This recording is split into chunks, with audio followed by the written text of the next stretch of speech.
Hello, everybody, and welcome inside the beautiful Arrington Ice Arena here on the campus of Adrian College as we prepare for today's second matchup in the quarterfinals between the 4 and 5 seed in the Harris Cup.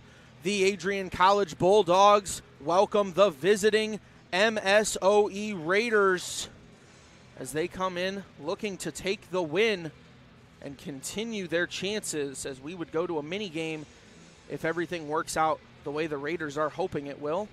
We're awaiting the players skating on the ice. My name is Sean Whitmer. Joined with me in the booth is Nathan Lindner. How are you feeling coming into this game, Nathan? Feeling pretty good, Sean. This one basically went down to the wire yesterday. It was a 4-2 game, but the goalie ended up being pulled near the end for the Raiders and MSOE. So it's going to be back and forth. I mean, you got the 4-5 seeds in the NCHA Harris Cup, so can't get much closer than this. No, it can't. And we talked about how fast everything was. Let's talk about how physical everything was. 9 total penalties, all of them resulting in a power play opportunity. We also got to see ourselves some, chirping, some extracurriculars happening after, but with those 9 penalties came 2 power play goals, 1 for each team. The power play goal for MSOE was their second goal on the game to draw it tied at that time. The first goal, or the power play goal for the Bulldogs, was actually their first goal on the game. And while we're talking about goals, let's take a look at some of the clips from yesterday's game, as we'll start with MSOE's first goal. Yeah, right off the bat, 20 seconds in, MSOE struck early. Just wide open, able to beat Dershawn Stewart in net with Seth Bernard. And yeah, it was a little bit of a stunner for Bernard for Stewart, as Bernard was just wide open, skating up the ice, just screaming. We're going to skip ahead a couple periods. We're going to take a look at the game winner that occurred late in that period to give the Bulldogs the win. Yeah, it really breaks out from the Bulldogs territory. They get it up. Just an outstanding play from Ian Amsbaugh, really beating the defender, using his speed.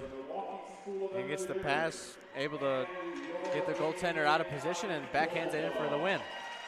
Yeah, and like you said, speed, that's Ian Amsbaugh's game. That's what he did all day yesterday. That was the only one he got to get for a goal, but he was racing up and down the ice with almost reckless abandonment at times, but sometimes that's what you need to do. As we take a look at some starting lineups here,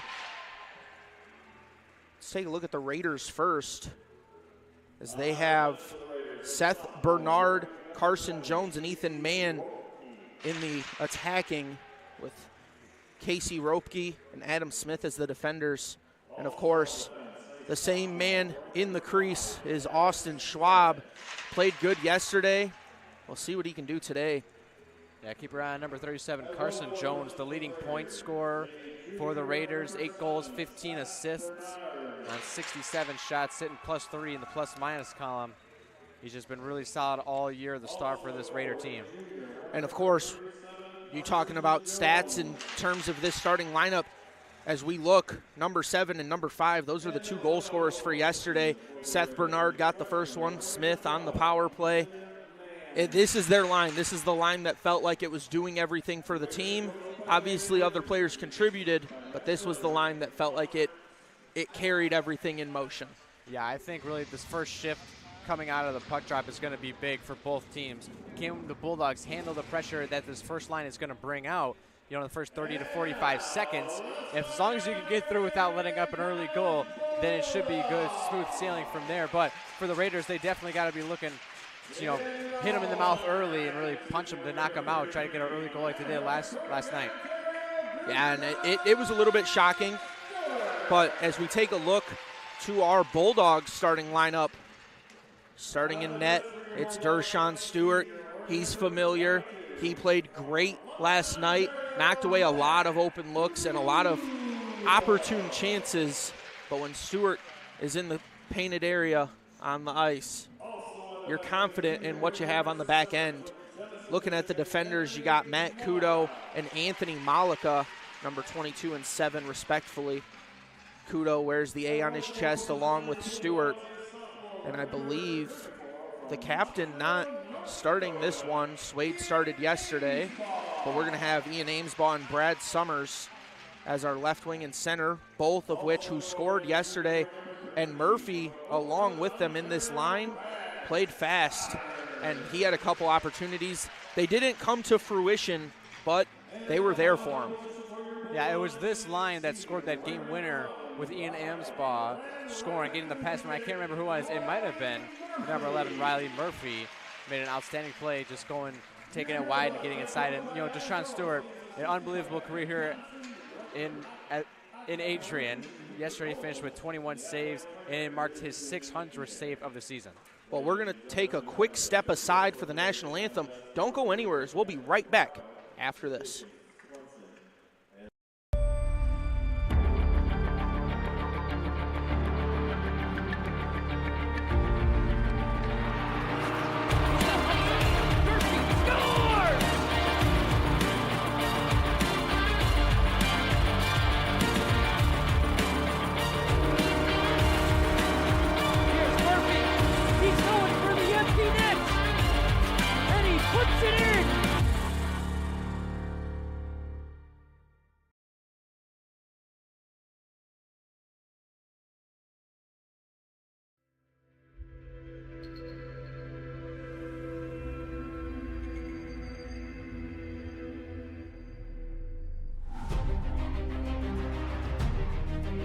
Continue to take pride and learn from Asa Mahan's leadership today.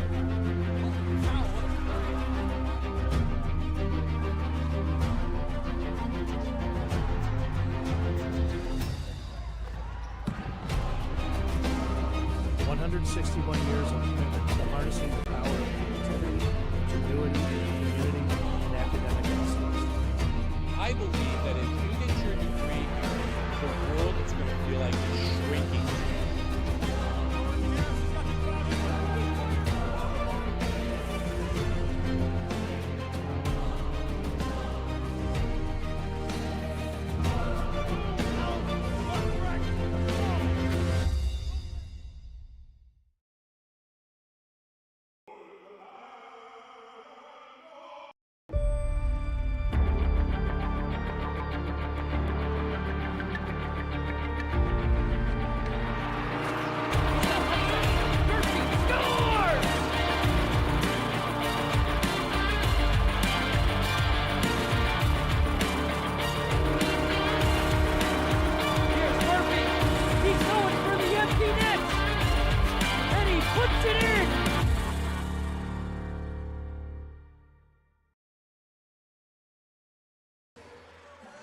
Hello and welcome back from that short break.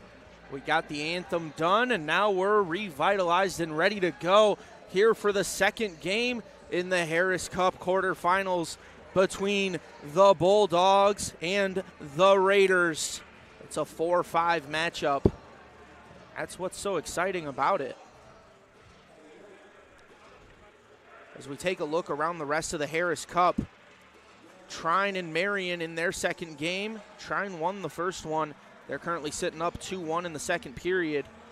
And Aurora and Lawrence in their second game, it looks like in the third period with just over 4 minutes to go, Aurora is up 3-1. They took the first one. They are the 1 seed, and that is what looks like it will be the team moving on out of that game. We'll update you as we go in the Trine and Marion games. Awaiting the face-off, it's Summers, who scored the insurance goal last night for the Bulldogs. Gets a tie-up with Jones. Raiders will start with the face-off. That was a big story in the first period of the last game as Jones takes it wide left. Gonna wrap it all the way around, picked up by Smith. Flips it in, recovered by Jones underneath. Use the backhand. Bernard leaves it. Summers tries to flip it forward. Now it'll find its way up the ice. Murphy clears it. It has the legs for icing, but it gets waved off. Tapped forward, Loretto tried to take it in. It's picked up by Swade. The captain of the Bulldogs did not start today, but he was the first man off the bench. Swade back taps to Tefelsky. Kudo shot loose in front. It got tipped by Swade. It stays out. It's pushed forward to Hughes. Shepler wraps the board. Stewart comes out to grab it. Can't. Hughes picks it up for the Raiders. Goes back left point. Shot. It's battling around in front by Bielke's shot. He'll chase it down. Another shot. Stewart will kick away. Clark using the backhand to go to the other side corner. Clark, but he'll leave it for Tefelsky. So now hits Clark in the corner of his own end. Pushes up, Swade to Patosha. Swade goes down. Patosha can't keep it on his stick. Swade recovers, using the boards to himself, but it takes an odd bounce, and he'll have to slow everything down. Jacob comes into the game. Tries to use the boards. Jockums. Saucers all the way down the ice. Stewart leaves it for Jacob, who gets put into the boards by Yee. A big hit already, only 2 minutes into the game, as it looks like the puck went out of play. Yeah, like we said last night, the physicality, a really big point of the game. Julian Jacob being one of those guys that was just laying out everyone he could find. Yeah, and it looks like he might have just put a little bit of extra effort into that one when he seen the 4-4 coming around the net, as the face-off goes in favor of the Raiders, but the Bulldogs are able to slap it out of their defensive zone. Saney has to hold up. Lovasek was in the offensive zone. Jacob, backhand, kisses off the glass. It'll go behind. The Raiders will have to reset. Unlike last night, no early goal. Lovasek takes it, shot off the body of Charchenko. Flips behind the net, and Nienhaus with a big hit. Jacob will take it off the board. Nienhaus battles for position, but Dickey got the best of him. Flipped all the way up the ice, and it has the legs for icing, so the Raiders will be stuck, and we'll have ourselves an offensive zone draw for the Bulldogs. Yeah, it's really the name of the game in hockey is who can keep it from icing. You know, you get ice and then you get caught on the ice. A lot of ice happening here. And the Bulldogs just want to do everything they can as the Summers and Amsbaugh lineup comes back into the game. Lineup that scored 3 of the 4 goals for the Bulldogs, as Amsbaugh takes it wide. Wraps around the net, slows everything down, puts the brakes on. Backhand Summers. Takes it into the corner. Leaves for Amsbaugh. He's going to skate it back up. Loretto on the point.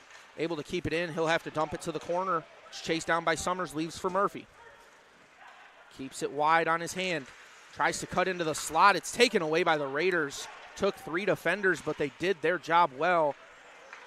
Kudo up ice. Amsbaugh. No one pressuring Amsbaugh. He'll slow everything down. Takes the shot. Hard angle. Loretto's shot into the body. And Schwab stays clean. Good patience there from Amsbaugh. Thought he was going to take the shot right away, and he kind of hesitated and looked for help coming through the slot and ended up taking it, so sort of caught Schwab off guard. Yeah, that's not what you want to see if you're the Raiders defenders here. You have to pressure Amsbaugh when he's attacking up ice like that with the puck, and that's not what they did. That's a lapse in judgment that they can't afford to continue making. As they clear it into the neutral zone, Troon plays it forward before getting a nice little check to the back.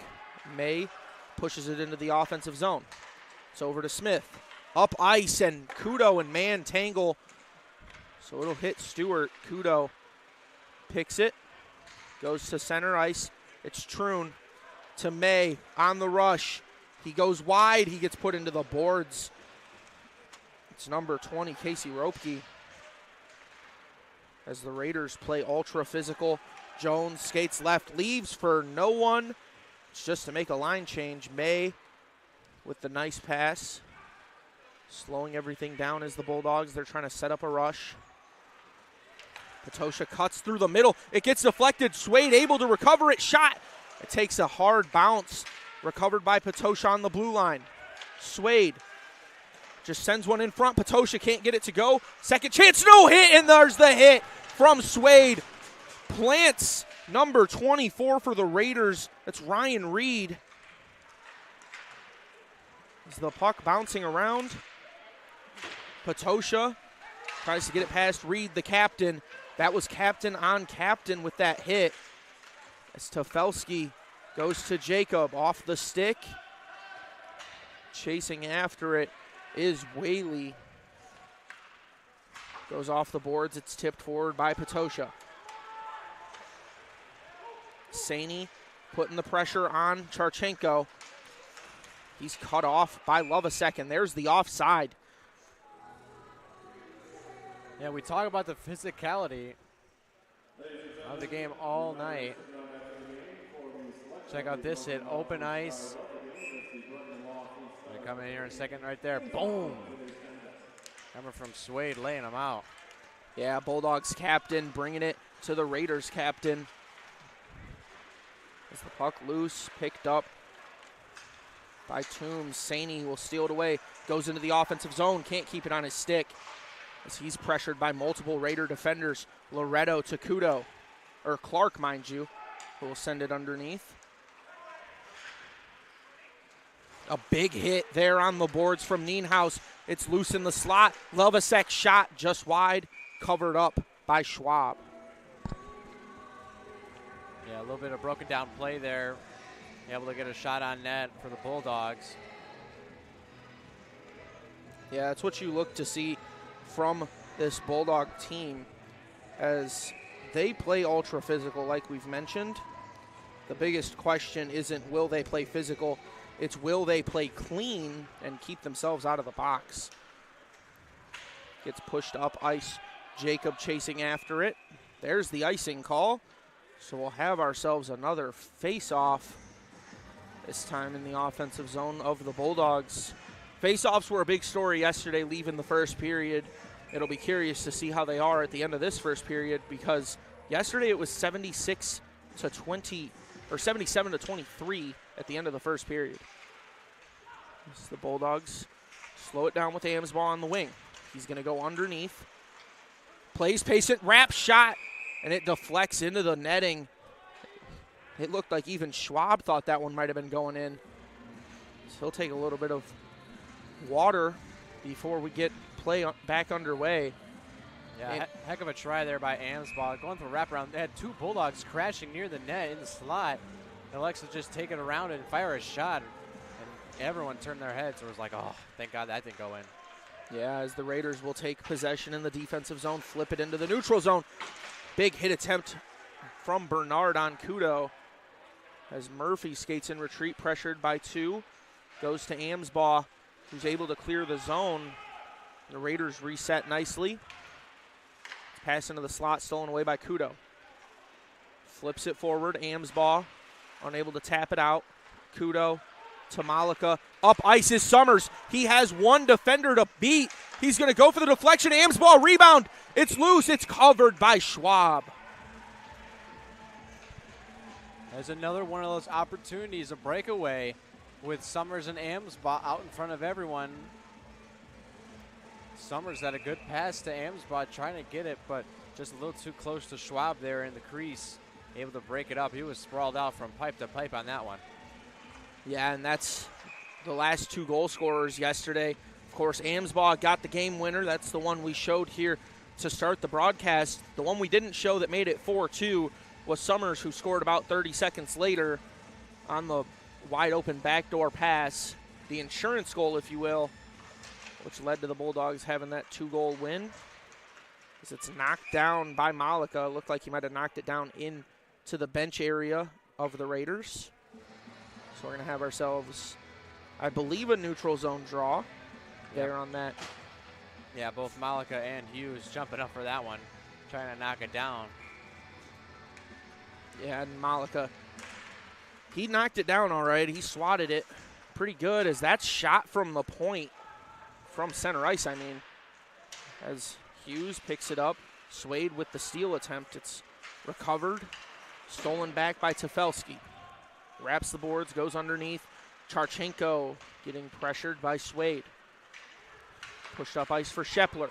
He just has Kudo to beat. He'll go around everyone as Kudo recovers it underneath and gets planted. It's still loose. No one really taking clean possession. Smith with the shot, deflects around. Stewart stays clean. Potosha backhand, and now it'll clear. Tefelsky, and it's up to Swade. Swade with the spin. Nice move, pass. Potosha can't handle it, Loretto either. And it's stolen back by Smith. Knocked up into the air. Potosha dumps it down. Great use of the boards by Schwab. Vellucci gets planted into the boards by Adam Smith. Another big hit into the slot, spinning, taken out. May on his knees with the shot. Great save.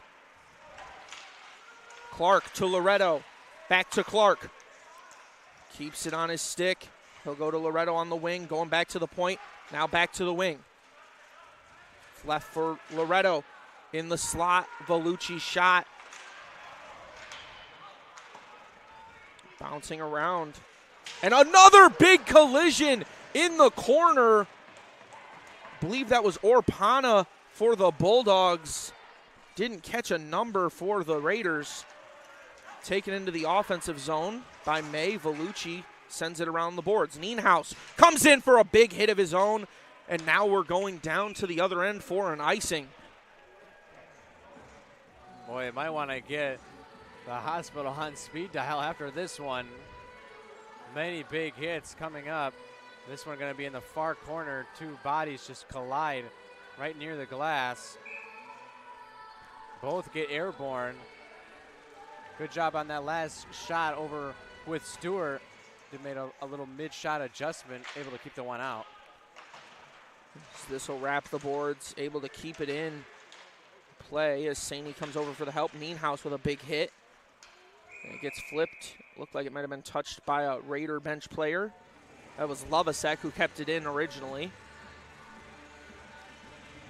As you look around at the cameras here on ACTV, you can see all the standing fans in attendance, because that's what it's come down to. Standing room only. The seats are filled. This board area is what's next, as Nienhaus looks to get the face-off win. Yeah, fans got to come out. This might be the last home game for the men's Bulldog team. At least for a little while, as Jacob shot Karam's off a body.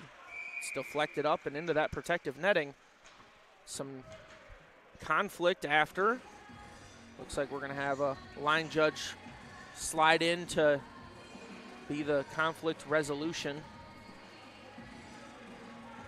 Now awaiting the face-off, it's Saney and Jones who will win it. Pushed up for Jones. Stolen away by Jacob. Keeps it on his stick, and he's going to get fought off by Bernard. Now Jones. The Bulldogs recovered nicely, but the shot will hit Stewart's stick. Jones put into the boards. D to D. Jochums skates forward. Shot into Stewart, who falls down. I think he's laying on it. And it looks like he is. It'll be covered up. I think Stewart just lost his balance a little bit there. And then the shot goes right into his chest. He's forced to fall right on his butt. Able to keep that one out. Thank God it didn't squirt free and cross the line. Heck of an effort there by Dershawn Stewart. Yeah, and he wears the A on his chest for a reason, right? Not very many goalies get that privilege, but Dershawn does, because he is that talented and that big of a leader for this squad. As Summers back to Kudo. Malika returns to Kudo, takes a little hit. Nice pass up ice. Amsbaugh chasing it. It's going to be knocked away by Schwab. Summers battles for possession in the boards for the Bulldogs. It's poked free. Kudo skates in front. It's going to be knocked back behind by the Raiders. Charchenko picks it up. It's put into the boards. Skating with speed is Skinner. Leaves it to the right for Kargas with another big hit. Boards get slapped. And the big hits are just becoming a very common theme here. And this is just about every other second we're getting one. Malika gets put into the board most recently. Kudo able to avoid the hit. Passed up for Murphy, who gets taken down. Basically tackled on the play. McCormick sends it underneath. It's going to be picked up by Shepler, his team's leading goal scorer. Loretto through the neutral zone. Keeps it wide, and he'll wrap all the way around. Back behind for Swade. Loretto wanted the one-timer. Swade keeps it himself. He's going to skate to the right backhand. Still loose. Murphy couldn't pick up the loose puck. Loretto handles it in the neutral zone. As we're going to have a delayed whistle, and it's going to be for a penalty. Yeah, I believe they're going to get Jacob Swade for a hit from behind. Yeah, not wanting to lose your captain here, but at the end of the day, player safety comes above all else, and they've been letting them play for the most part with all these big hits, but that's one you just can't let slide. A hit from behind is very dangerous for player health, and if that's the case, it's one of those ones that you like to see the refs blow the whistle on and let the players know that that's not going to fly. As the puck bounces up into the air, picked up by McCormick, puts the brakes on. That's Jochims. Back to Jochims. Up to Bielke. Jones, right point, stolen away. Bulldogs penalty kill, first time out. Potosha looking for the shorthand, but he's cut off by Bielke. Jochims unable to handle the speeding pass. So Potosha will kill a little bit more time off by just sending it back. Bielke pushes up for Jones, skates through, leaves for Jochims. Jochims slows, Bielke, left point to Jochims. Right wing, it's Jones. Jochims, one-timer, shoots. It bounces free. Looked like it might have been taken off a player in front. Bielke to Jones. The pass into the slot and knocked away. Is this knocked free? Jochims skates back. Jochims will reset the rush with 45 seconds remaining. Running the show is Ropke. Skates past Summers. Dumps all the way around. Hughes comes through to pick it up off the boards. Left a little bit too much on it. Saney gives to Clark. As Summers comes in for the hit. Loretto with the steal. And a great saucer down the ice. Schwab will stop it. Passes up for Shepler. Leaves for Smith. Smith. Little dump for Shepler skates to the neutral zone. Using the boards. McCormick tried to power through. And that's likely going to do it for our power play here, as Hughes skates into the offensive zone right when the Bulldogs get back to full strength. Stick goes down. That's Hughes' stick, and that's saucered, but it's going to hit Schwab perfectly. Great pass off the boards to Toombs, who gets absolutely leveled. Left his feet from the hit by Jacobs. And they will meet again after Toom gets up. Nienhaus with a big hit. Potosha with a big hit. It's passed into center ice. Toombs is going to get hit by Jacob again, and this time they're going to tackle each other. Interested to see, but it looks like the call will be on the Raiders as Dershey makes his way out of his crease. Bulldogs' sixth player looking to come on. And the Raiders will touch, so Stewart will send himself right back to the crease, and we'll have ourselves a power play for the Bulldogs. Yeah, a little surprised to see that one going against MSOE with Jacob initiating the contact. If I'm not mistaken, he grabbed him in the face. There's Jacob laying out the first one. That wasn't the penalty. I'll also mention that at the end of the Bulldogs penalty kill, one on Shepler from MSOE took out the ref right behind the Bulldogs cage. I thought that was kind of funny. Yeah, it was away from the play. I didn't see it, but I seen your reaction to it. I was wondering what was going on back there. Murphy to Clark. Slows it down. This is how the Bulldogs scored their first goal. Into the slot to Felsky. It gets its way back to Clark. To Amsbaugh. Cross ice. Shot into the body, covered up by Schwab. The shot from Summers. As Schwab eats it up. Yeah, I really like a good opportunity here for the Bulldogs. Like we said, scored the first goal on the power play last night. They really look in a good set position here. It just, everyone at the rink waiting to break the ice, break the tension. There's a lot of big hits going around. We just need a goal.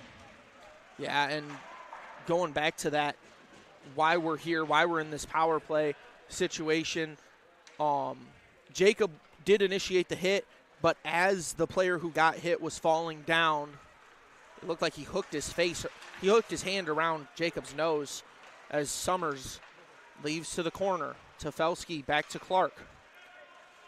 Clark slows, down low, underneath to Felsky, shot just over. As the Raiders will clear it again. Pass into the neutral zone. Summers will recover it.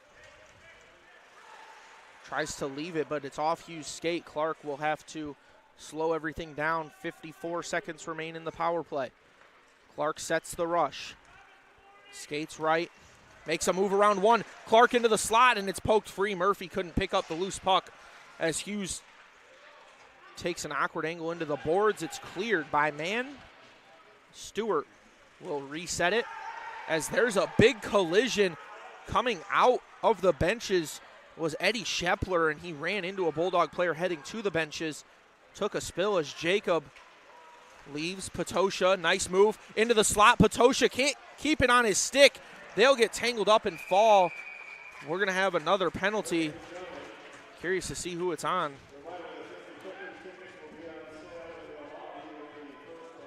I think they got it on Patosha. I think they're calling it on him holding his hand out and grabbing the defender and holding him off. An interesting call, but at the end of the day, you're not allowed to do it. And if it's in the rule book and you're not supposed to, if the officials catch you, they can call it. Yeah, so we go back and forth with the power plays. We got a 4-on-4 for the last 16 seconds, and then MSOE will go back. We'll go on a power play. So Bulldogs giving the penalty right back. Now what you want to do early on in this one. If you're the Raiders, you want to score quick in this 16 seconds because obviously then you get one goal and then you still get your power play after that to get another chance. The clocks won't reset, but they're going to wait until their power play starts. As now they start their rush. Leaves it for Jones. Now Jochims. Back to Jones. Over to Jochims. Jochims to Bielke. Jones back to Jochims. Slows. Slot. Man. Shot. Scores!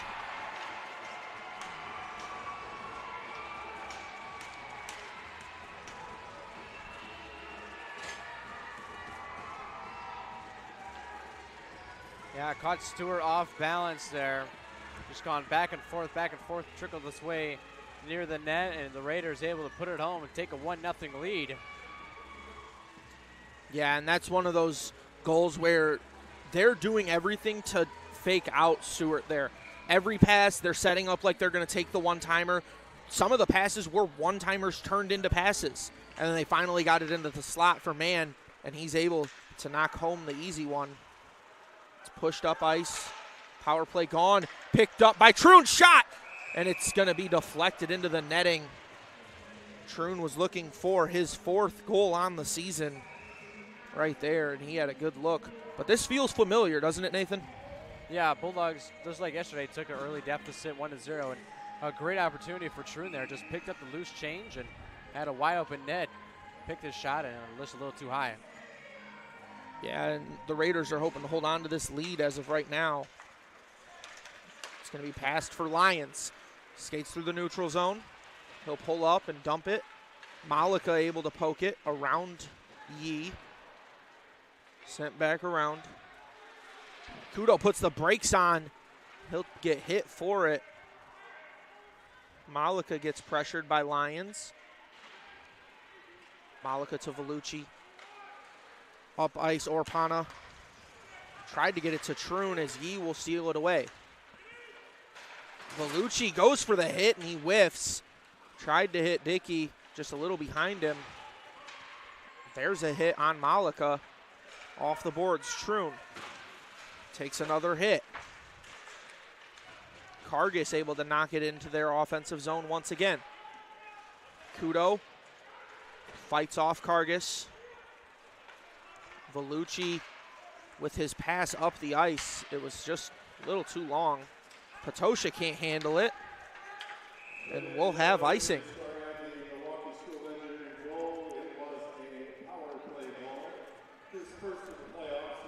Yeah, both these teams laying out big hits. Like, they know that this is the end of the season for them. One of these teams is going to go home here today. So they really just no regard for their bodies, laying it all out there, leaving it all on the ice. Yeah, and that's what you want to see, especially in a conference tournament, 4-5 matchup. If you get to see two teams lay it all out there, I feel like the fans are going to go home winners in that scenario. Jones will keep it on his stick, knock it free, picked up by Bernard. Leaves too much on it. Clark will steal it away. Finds its way up to Patosha as three players take a spill. And a big hit by Swade on by Elke. And now Swade will take a tumble. Clark's pass to Patosha. As Patosha will beat it out to Felski. Tried to leave it behind him by Elke. Pass up Shepler. Back inside, backhand just wide. That was McCormick on the chance. Swade leaves it. Still battling for possession to Felski and Shepler. Fighting on the far side. As this one's stolen away, Tefelski has an opportunity, 2-on-1. Tefelski shoots, scores!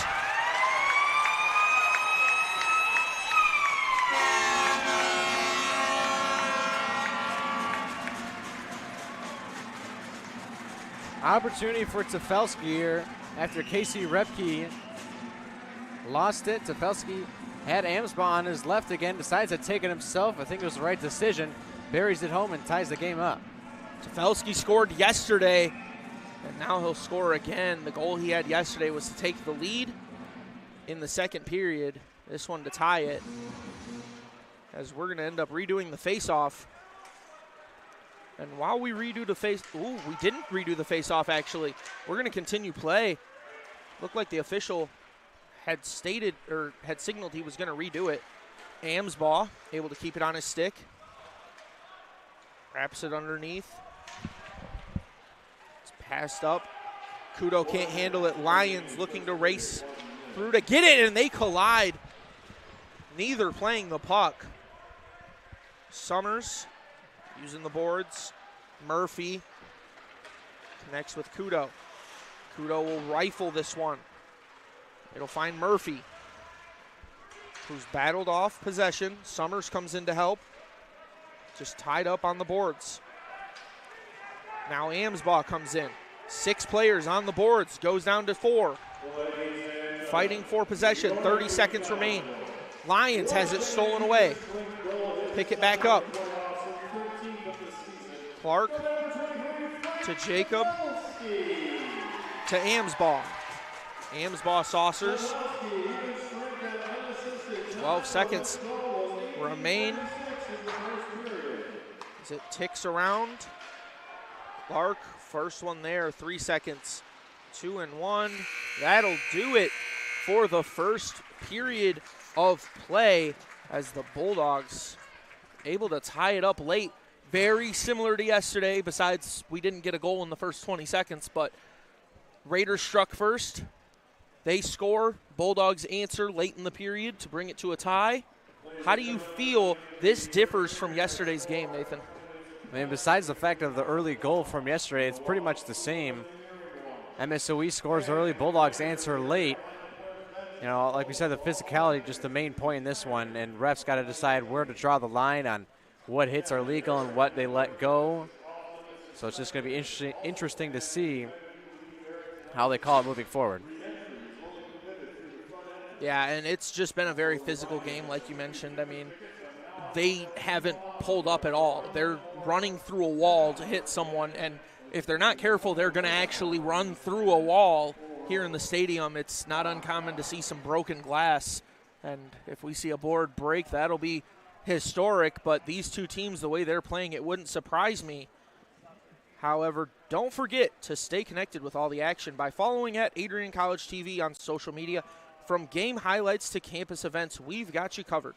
Don't miss a moment. Follow at Adrian College TV today. Looking forward to this second period, what do you expect coming out? Considering yesterday we seen the same situation, we go in tied, and when we came out, the Bulldogs were able to score the lone goal in the second period and end it up 2-1.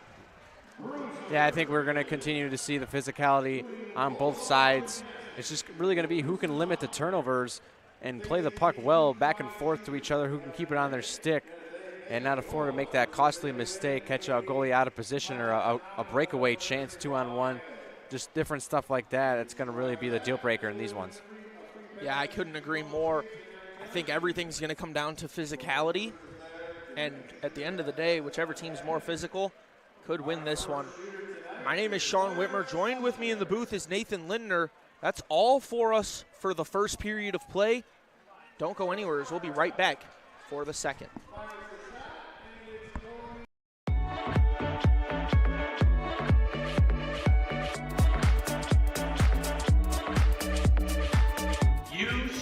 Today's students on the threshold of a magical time in your life, a time of significant growth, introspection, self-awareness, challenge, and opportunity, a time that you will always look back on as special years, never experienced before you arrived today and never replicated after you graduated.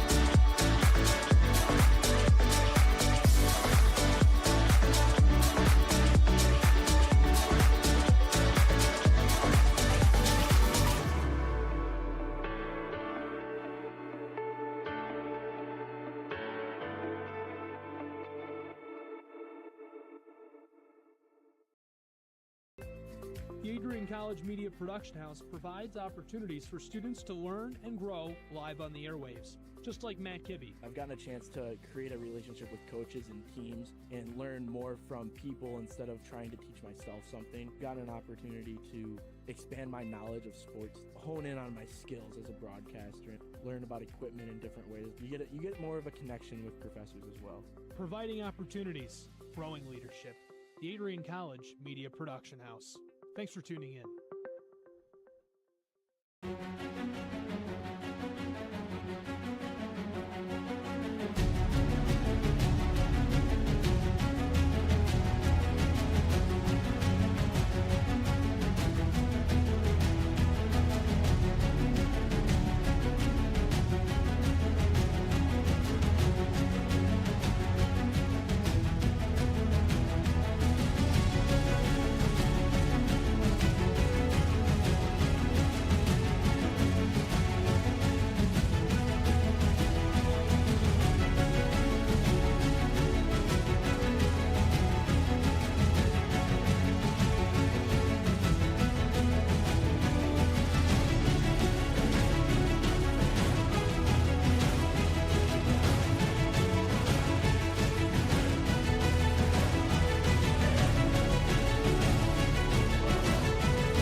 This is the Arrington Bookstore at Adrian College, the place to get game day ready, represent your clubs and organizations, and be Bulldog proud.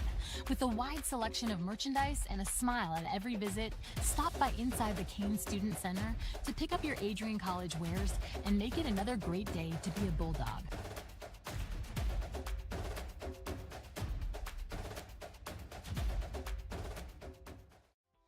Welcome to Adrian, Michigan. We're located in a proud college town. Adrian College is situated just 45 minutes from Ann Arbor, Detroit, and Toledo. We're very excited to show you just a little bit of what AC has to offer. This is the gateway to our campus. Welcome to the place that we believe will change the rest of your life. AC features one of the most well-rounded educational experiences in the country. We offer over 60 different academic majors and 10 academic institutes, as well as dozens of student organizations. Year after year, we've been ranked as one of the nation's best colleges, including being one of the most innovative institutions in the U.S. for our medical programs. Our campus is simply beautiful.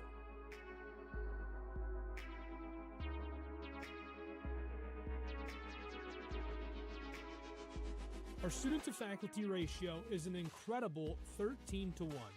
That means more attention for you and a much better overall learning environment. We know how to put together an education that is life-changing, and these are just some of the highlights. From our communication arts program, to our many performing arts, to the home of business on campus, to our sciences and medical studies, we have the spaces where you can grow into the professional that you want to become. Our first-year student experience is award-winning. You'll make lifelong friends here, meet mentors, and maybe even meet that special someone. The Kane Student Center is open 24 hours a day, and there's a lot going on here. The Bulldog Beanery has all of your hot drinks. Pause and Go is our on-campus convenience store. The bookstore is where you'll get all of your Bulldog gear, and you can just hang out and study in the skyboxes. Not far away is the Shipman Library. The Shipman has quiet, relaxing spaces for you to study in. You can check out books from thousands of libraries around the country, and the Shipman is open 24 hours as well for your convenience. There are hundreds of learning opportunities on campus. In addition to the arts and beautiful facilities, Adrian College is known for its athletic programs. There is nothing like a Saturday game day here in Adrian. The Bulldog football team are 11-time MIAA champions. At Docking Stadium, fans watch soccer, lacrosse, football, and more. Just a few hundred yards away, Adrian College's basketball teams compete. In addition to basketball, fans can enjoy wrestling, acro and tumbling, and volleyball here. We also have a state-of-the-art weight room available to all of our students. When things heat up too much on campus, you can cool off with our ice sports. Our NCAA ice hockey teams are constantly battling in the national playoffs. Just a quick walk down the service drive, we feature one of the best baseball and softball programs in the nation at our level. Soon you'll be able to cross the street and watch men's and women's rugby take to the pitch as well.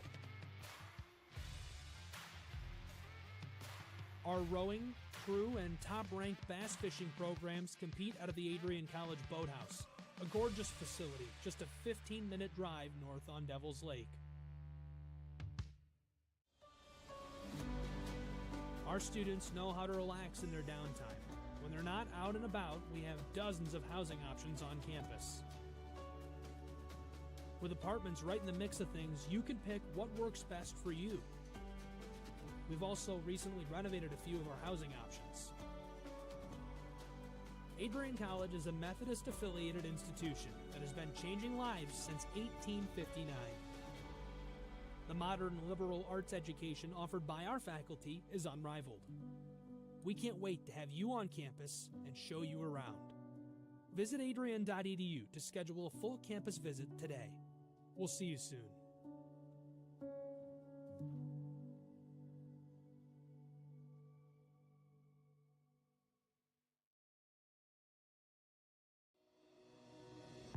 Hi, I'm Aubrey Morgan, the current student government president here at Adrian College. I chose Adrian College because of the campus size. Campus feels like a fun, energetic community where everyone knows each other. If you want to see what Adrian has to offer for you, you can schedule an in-person visit at adrian.edu/campus-visit.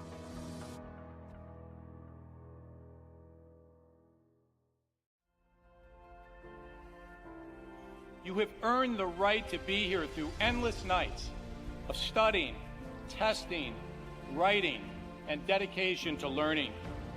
The diploma you will receive symbolizes your efforts and distinguishes you as a highly educated person, learned in the arts and sciences, and prepared for a life of achievement and great accomplishment.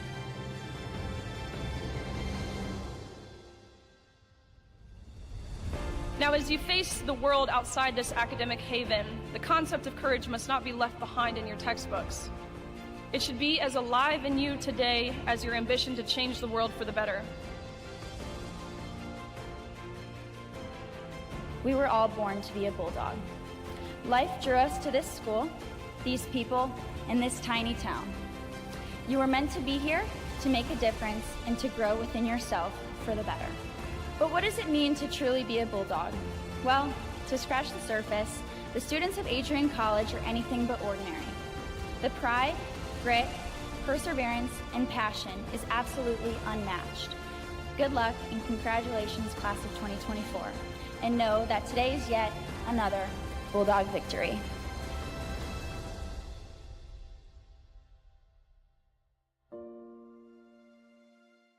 Are you looking to... Hello and welcome back inside the Arrington Ice Arena as we prepare for the second period of play, as it was a fun one for the first period, right, Nathan?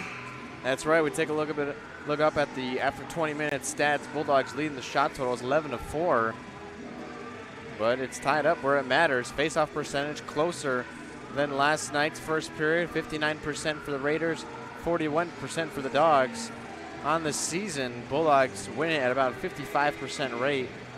For the Raiders, their goal was a power play goal, and Bulldogs having 2 penalties. That's definitely got to be the message moving forward, is stay out of the box. A couple of inadvertent penalties, not really what you want here. Yeah, and going back to the face-off percentage, it's one of those things where, yes, it's closer, but that's still not a metric you want to be that far apart. That's still a discrepancy of 59-41. You want to get better at the face-offs against this team. For whatever reason, the Bulldogs have struggled through the first 80 minutes of play in face-offs against the Raiders, and that's not something you want to have happen when you don't have to. As it's been just a very physical and rough game for both squads. As we prepare for the horn to sound.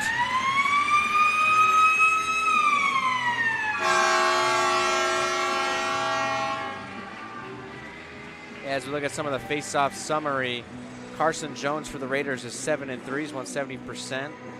And for the Bulldogs, Bradley Summers, 5-3. Jacob Swade's got 2 wins, no losses. And then a couple of offers. Patrick Saney 0-4, Connor May 0-2, as well as Tefelsky. And also, Sean, you pointed something out at the top of the page. You want to tell them that? Yeah, 673 people in attendance, but that's just the people in attendance in the Arrington Ice Arena. That's not counting the fans watching from the Wow Cafe. So a lot of people here ready to watch the Bulldogs and Raiders continue what has been a very physical game, as Summers will await the face-off with Jones. Going back to our starting lines for both squads, no adjustments made. Flipped forward, Summers races, puts the brakes on, Jones taps it free. Malika, right point, D to D, Kudo, shot in front, knocks free to the side. Mann has it picked up by his teammate. Malika can't keep it in the offensive zone. Racing after it was Bernard, but Malika beat him there, so we'll have ourselves an icing. Yeah, early icing call here in the second period. 1-1. We'll see how long it takes until we get a break point and someone's going to score. Both these goalies have been really solid the whole series. Yeah, they really have been, and it's just one of those situations where, as the Bulldogs reset their offense, I'll continue my point in a minute. Amsbaugh takes it wide, goes right in front, and it's broken free by Mann. So we're going to have ourselves a stoppage because Amsbaugh got angry at the post and decided it didn't need to be there anymore, so he ripped that out. We're going to have ourselves another face-off. But as I was saying about the goalies, it's just two talented goalies, neither one of them wanting to blink first. And Stewart, in the most literal sense, did in both games, but yesterday he picked up the slack when it was there and played phenomenal following that first goal. As possession is won by the Bulldogs after some back and forth. Swade keeps it wide, tries to give it to Tefelsky. It'll wrap all the way around. Clark gets put into the boards by Hughes. Tapped up high, not high enough, as Tefelsky sends it off the skate of, looks like McCormick. Flipped free. Swade can't keep it on his stick. McCormick into center ice for Shepler. Shepler with a big hit. Stolen away from McCormick, sent up 3-on-2. Potosha to Saney in front, and too much on it from Clark. What a sequence of events there. A couple of big hits, a couple of fallen players, and the stick being held in the armpit of Tefelsky, I believe. But on the other end, Bulldogs with a great opportunity right in front. Had Schwab sprawled out across the pipes. Outstanding save. As the faceoff goes in favor of the Raiders. Kudo in the neutral zone, dumps it all the way around. Schwab tries to pass it to his teammates. It's picked up by Lyons for the moment. Passed around, Charchenko can't handle it. He's hit spinning. Pass underneath for Nienhaus. Back into the slot, stolen away from Saney by Yee. Spin shot from Lovasek. Malika rifles just above the ref and off the boards. Kudo to Lovasek, picked up by Nienhaus. Saney can't gather it. Malika dumps underneath. Saney, first one there. Leaves for Lovasek. Keeps taking that stick. Lovasek, nice move. Left side. Flips it up close. Goes back behind. Lovasek again. It's bouncing around. Arm raised. And there's a whistle. Yeah, it's going to be a tripping penalty. Looks like it's going against the Raiders. Yeah, it's going to be, can't catch a number, skating directly at us. I think it's 22. Brendan Dickey. Yeah, unfortunately, he's going to have to sit down. So the Bulldogs are going to go to a power play now and look for their first power play goal. 0 for 1 so far. As it knocks free to Tefelsky. Battles for possession, falls down with the hit. Amsbaugh can't keep it on. Bernard racing with Kudo. Clark, mind you, as Summers will pick it up. They will set up a rush. Minute 40 remains. Clark moves through the neutral zone. Leaves behind Amsbaugh to Summers. Summers makes his move in front, and it's battled off by Bernard. It'll wrap the boards. Tefelsky keeps it in. Goes to the D-man for Clark. Winger is Summers. Cross ice, Amsbaugh. Back to Clark. On the point, rifles into the body of Schwab. And we'll have ourselves another face-off. Yeah, the Bulldogs' bread and butter here tonight is just rifle as many shots as you can towards the net. One of them is bound to fall. That's really what they do at all levels here at Adrian College, is put up a bunch of shots on net. That's really their MO. Yeah, and this is what their MO was last night as well, just rifle shots. Raiders were playing a little bit more patient as we have a big hit into the boards. It's picked up and flipped forward. Hughes, the Raider chasing. Amsbaugh gets there first, leaves for Murphy. It's tipped. Hughes gets taken down. It's a 3-on-3. Everyone else trailing. Flipped Murphy. Now to Tefelsky. Flips in again for Murphy, and it's going to get caught by Schwab. Yeah, an easy scoop up there for Austin Schwab, the junior from Washington. Yeah, it's just one of those things where Schwab stays very alert, as we're going to have a Bulldog skating to, of course, the sin bin. It looks like that might have been number 11, Murphy. If I'm not mistaken, that was Riley Murphy. Yeah, it was something after the play, even though the ref, I think, made the motion for a high stick. You would assume unsportsmanlike conduct if it occurs after, especially with us not hearing a whistle intending that it was something to occur during the play. Whistle didn't happen until it was already in the glove of Schwab. Malika puts the brakes on. Flips for Jacob. 4-on-4 for 40 seconds. Jacob up to Swade. Swade skates it onside. Breaks. He's going to slow everything down. Swade wraps back around. Leaves for Malika. Rifles high. It's picked up by Smith. He fans on the first clear. And Malika will poke it underneath for Swade. Wraparound shot, bouncing free. And it's going to be pressured by Smith, cutting off Patosha. As the Raiders get going the other way, Ropke up ice. Making a change. Shepler pressuring, and Shepler tried to hit Jacob. Jacob put him down, and they're going at it on well behind the play. Nice move from Jochims. Goes wide around Patosha. Malika unable to fight off Bernard. 7-on-7. Jones flips down. 5-on-4 right now as Jacob with another big hit. Bielke to Jones, one-timer. Deflects away. And Bielke will chase after it. Keeps it rolling. Up to Jones. Nice move through Malika's legs, keeps it wide, and gets put off the puck by Vellucci. Bielke to man, cuts through the middle, down Main Street, and there's the whistle, as it looks like Jones was offside.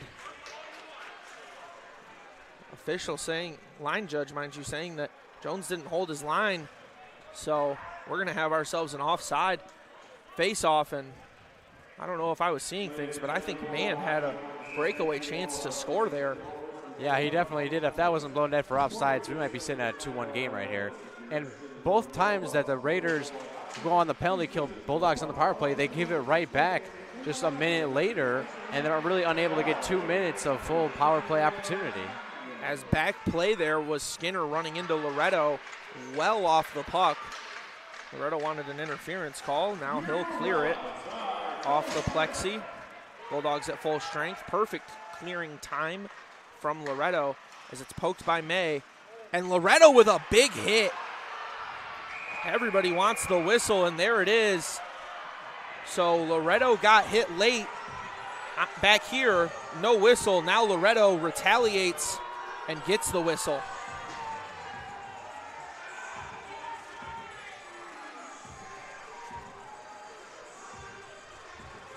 Yeah, won't catch it on the replay just yet, but it is interesting to see how both these refs will call, how the refs are going to call it. Yeah, as the Raiders center looks like he's getting thrown off the dot. That's Jones sent off. Mann will take his place. So the Bulldogs get off the penalty kill and send themselves right back to it as Jochims goes to Bielke. It's going to be off the legs of Jones. Puts the brakes on his Bernard. Summers picks off the pass, and a perfect clear going from one corner to the other. Set up by Schwab. Now with a nice rush and a great shot, but taken off the body of Clark. Bielke to Jones, shoots, deflects away, and a great clear by Patosha. Bielke looked for Jones. It's stolen by Patosha. May picks up the loose puck. May's shot kicked away by Schwab. Very clean four-player rush by Elke. Slows everything up. Almost an offside. Smith picks it up. 58 seconds remain. Smith, right wing, dumps to Bielke. Now to Jones. Back to Bielke. One-timer off the glove of Stewart. Smith just below the right point. He'll go to Bielke on the point. Back to Hughes with the shot. Nice pad save by Stewart. Smith goes to Bielke. Jacob uses the plexi perfectly as May pressuring Smith. Smith with a great back pass. Hughes trying to catch the Bulldogs in a change. The pass long and unable to handle it was Ropke. Nice stick work there by Saney. As it goes underneath, Schwab leaves for Smith. 10 seconds, last rush attempt. Smith up to Toombs, who throws it down. Clark takes a hit into the boards, and the Bulldogs are back to full strength. Loretto poked it to Saney, who leaves it. Cross-ice pass to Kudo, unable to reach from Swade, who took a big hit. He'll skate to the bench. Saney's shot kicked away. And a big hit, just planting Summers into the boards. Amsbaugh picks up the puck, leaves it for Summers. As Amsbaugh is still tangled up with Key. Tried to play it back. Summers will pick it up. He gets put into the boards by, it looked like, Ethan Toombs. Ropke sends this one. It's caught by Stewart. While on the break, let's take a look at that penalty again. That sent Loretto to the box. See what these refs are looking at. He's going to be towards the left side of the screen. Loretto, number 4. He's right there, got kind of tangled up. It looked like, I think Loretto was the man who hit the Raider player in open ice. The Raider player was setting a screen, essentially, like you see in basketball, and Loretto just ran through it, which is illegal in both sports. So Patosha pokes it up the ice. Now skating back. Patosha leaves the puck. Swade pokes to Tefelsky. Cross-ice pass. The feed to Patosha, unable to get there from Loretto. It's good to see Swade back on the ice as Patosha with a big hit. Flips to Skinner. It slips past Park, can't chase it down. It'll be covered perfectly by Stewart. Yeah, it's in exactly 11 minutes to go here in the second period. Still scoreless in this one in the period for both teams. Goalie's just been solid. Like we said, Bulldogs putting a lot of shots on net. MSOE trying their best, but Bulldogs just been keeping it out of the zone, having a lot of pressure. As the face-off going to go picked up by the Bulldogs. Jones shot. It's bouncing around. Bernard couldn't get it out of the air. Kicked forward by Saney. Pass to Bernard, who just plays it underneath. Malika takes a big hit from Bernard. The shot scores!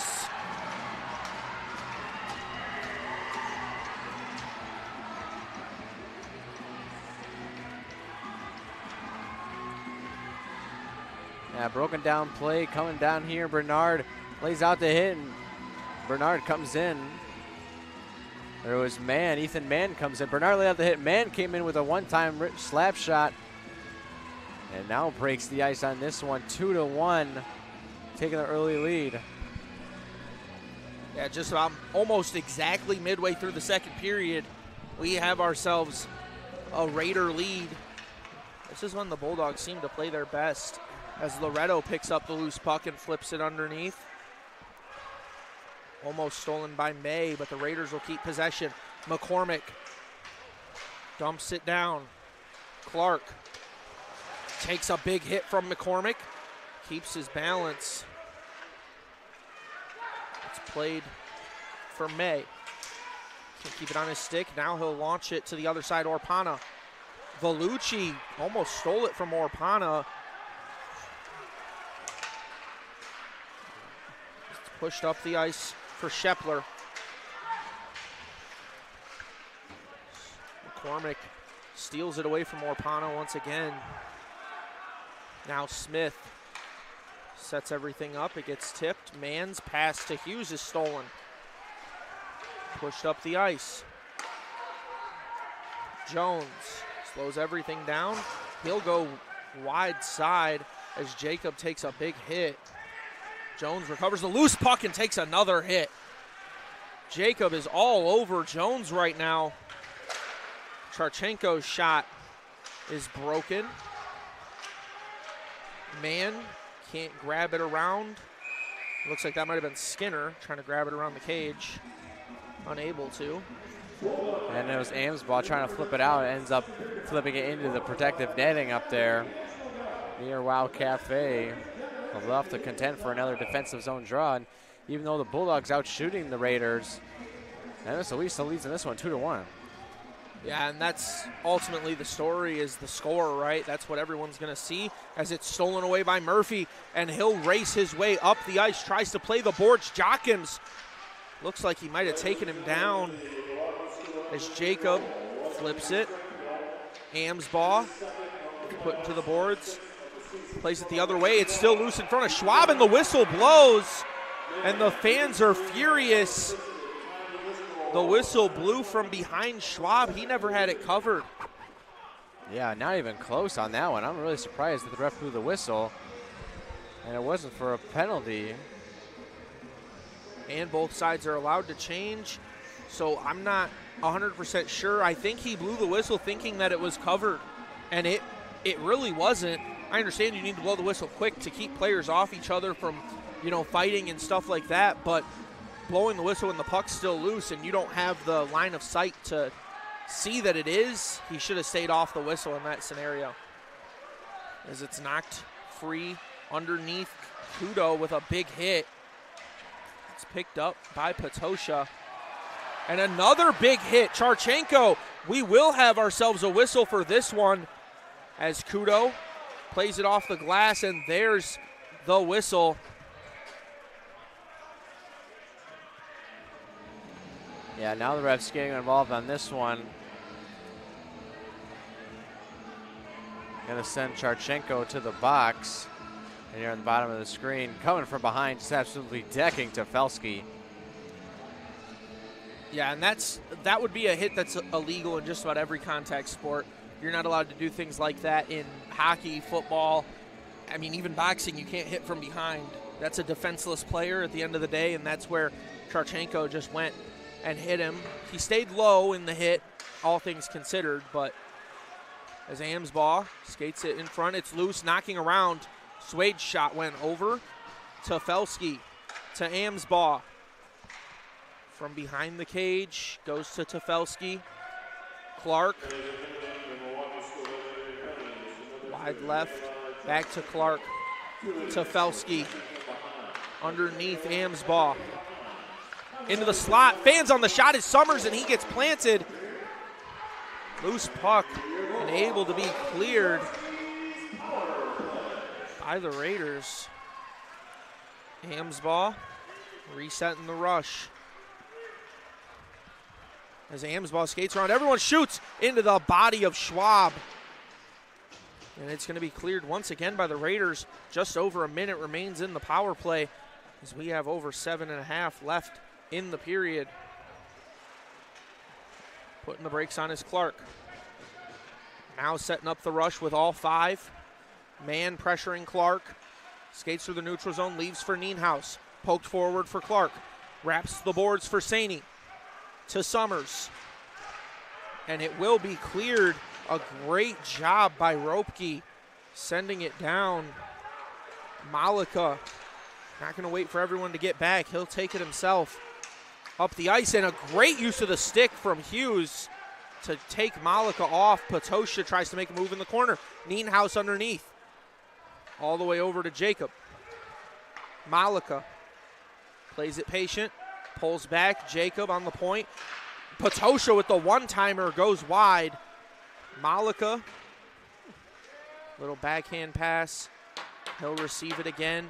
7 seconds. Patosha Slows, pulls, and it's going to be off the iron. As it bounces around, Saney puts the brakes to Jacob. Right point, rifles, deflected around, kicked, save. Patosha couldn't get it either. Malika to Jacob. Back to Patosha, who sends another one just high. Nienhuis picks up the loose puck. Battling with Bielke. Jacob pokes it, able to keep it in the offensive zone. Patosha picks up the loose puck. Uses the back hand, and it will clear the zone. Going off the boards is Shepler as he puts a hand in Jacob's face to create separation. Now Nienhuis is taken off his feet by Toombs. Not something you see every day. As Nienhuis, a very physical player. Toombs with the big hit. Lyons goes around Kudo. Loretto with a big hit. Playing back behind the net. Kudo pressures, one-timer. Is picked up by Jacob, or Loretto pushed forward. May on the rush, shoots from Troon, and it's saved. Kudo able to keep it in to Troon, tipped, bouncing, knocked away by Schwab. Troon with the big hit. Knocked down out of the sky by Vellucci. Plays it underneath. It's going to carry him off the boards for Toombs. Over into the corner. Loretto up ice. Kudo. As Charchenko came to pressure. Tefelsky. Over to Swade. Back to Tefelsky. 1-2-3 Swade. Wrap around. Tried to pass it to Patosha. Unable to. As a big hit from Tefelsky. Kudo sends it down, allowing himself and Loretto to get off. Charchenko up to Park. He was pressured by Clark. As Jacob takes it off the board, taken off his feet. Clark will recover the loose puck. Now setting up a rush. Slows. Gonna go back for Jacob. Up ice to Tefelsky. Backhand dump as Swade gets put into the boards by Ropke. Coming over to help is Jones for the Raiders, but Amsbaugh comes out with it.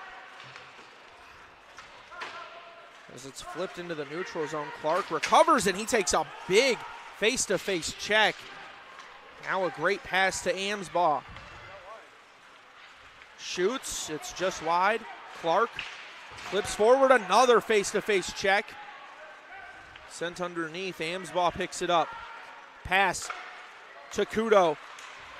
Look for Panna, and it's stolen away. Clark plays it forward. It's Bernard's pass stolen by Kudo. Perfect place to be. He'll go D to D over to Clark. Clark plays the offense. Amsbaugh tips it, and Amsbaugh gets tangled with Ropke. Orpana underneath, fighting for possession. Picking it up as Kudo leaves for Orpana. Shot, bouncing, covered by Schwab. He'll stay clean in the period. Boy, those last 2 or 3 minutes there, just an unbelievable pressure from the Bulldogs, like a powder keg about to explode. So every time that the Bulldogs get a shot on her, they're streaking towards the net. This crowd is really just ready to burst out and cheer. And they've had so many opportunities, they just can't find the back of the net. The Raiders able to keep it out, and they're just hanging in there, keeping the lead. Face off back to Malika. Shoots, bounces around the net. Shepler can't clear it. It's going to bounce back behind. Battling for possession is Saney. It's back to Saney. As Lovasek and Saney trying to keep possession for the Bulldogs. Just over 2.5 minutes left. Picked up by Bielke. To the middle. To McCormick. Dumped in so that they can make a change. Saney has his pass stolen away by Shepler. Malika to Loretto. Up ice and tipped forward by Lovasek. Tries to get on his horse and get after it, but that'll be an icing. So we get ourselves an icing. And let's not forget, don't miss Cameron Marlowe live at Adrian College on March 21st as part of his Keeping the Lights On tour. General admission tickets are just $50 and AC students get in free. Grab yours today at adriancollege.hometownticketing.com. Let's fill the house and keep the music going. That's March 21st. Cameron Marlowe at Adrian. As Lyons takes the shot off the face-off. Now tangled in the corner. Just battling for possession. Yee picks it up. Far side of the ice. And a big hit by Malika. Meanhouse goes back to Malika. Nice use of the boards. Knocked down. Looked like Joachim's just leaped off his skates. Played forward. Tefelsky tried to make a play on it. It's Malika to Loretto. Up ice. And a big hit there on the far side of the ice. Malika will pick up the puck. Pass to Swade. Dumped in the corner. Tefelsky putting the pressure on. It's grabbed by Kargas. Kargas fought off. Swade looks for the pass. Park has it stolen away. Now going wide. Charchenko has his shot knocked away. No one home for the rebound.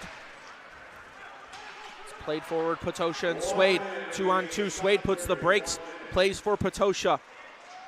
1 minute left. Man, he has two. Plays Jones, sticked away. Great save by Stewart. Bernard on the point, sends it underneath as Jacob gets tangled up with Mann, and they're battling there in front.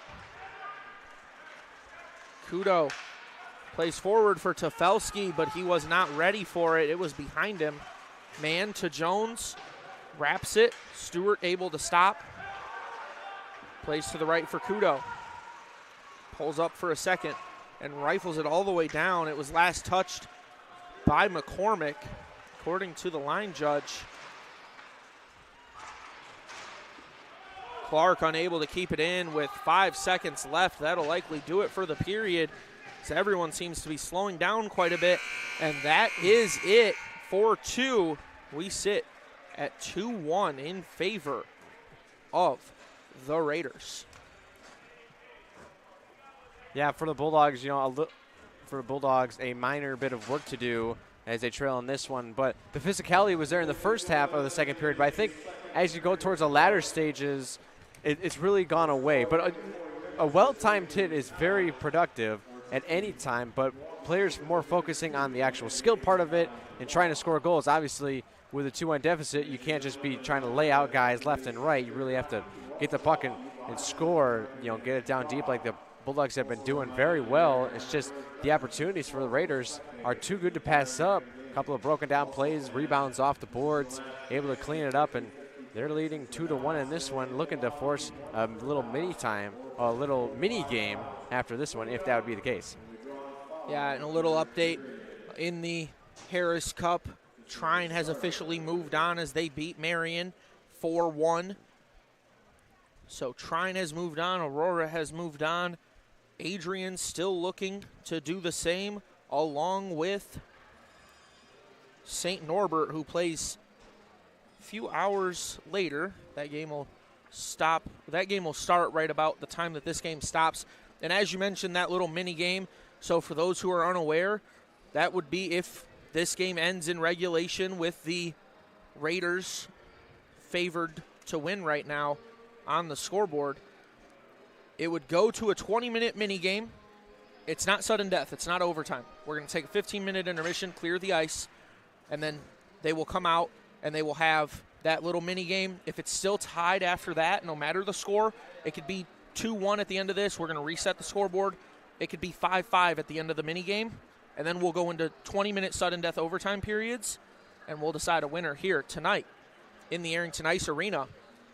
My name is Sean Whitmer. Joined with me in the booth is Nathan Lindner. We've given you the rundown for how things will go if the score finished right now. So don't go anywhere as we're going to get this ice cleaned up. You're watching ACTV.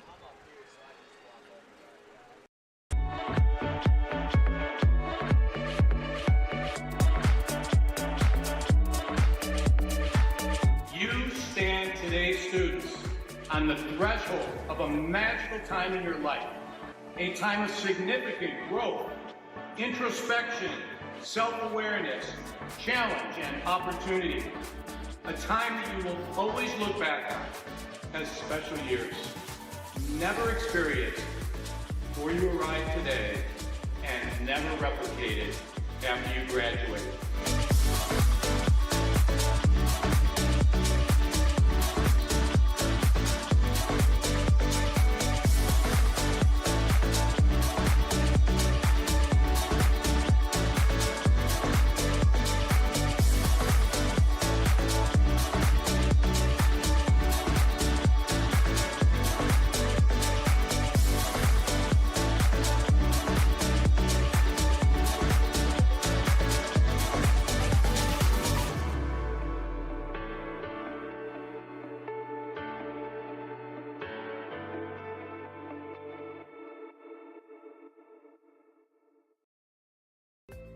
The Adrian College Media Production House provides opportunities for students to learn and grow live on the airwaves, just like Matt Kibbe. I've gotten a chance to create a relationship with coaches and teams and learn more from people instead of trying to teach myself something. Got an opportunity to expand my knowledge of sports, hone in on my skills as a broadcaster, learn about equipment in different ways. You get more of a connection with professors as well.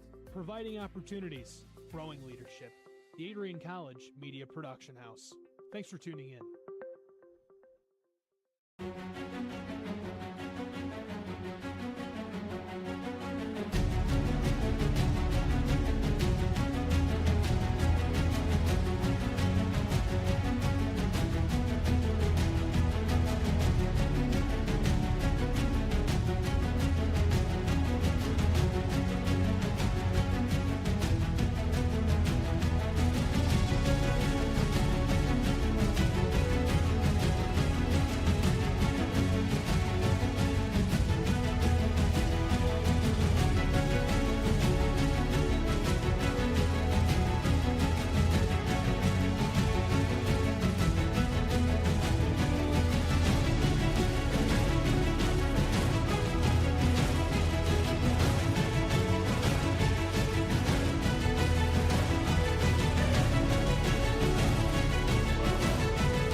This is the Arrington Bookstore at Adrian College, the place to get game day ready, represent your clubs and organizations, and be Bulldog proud.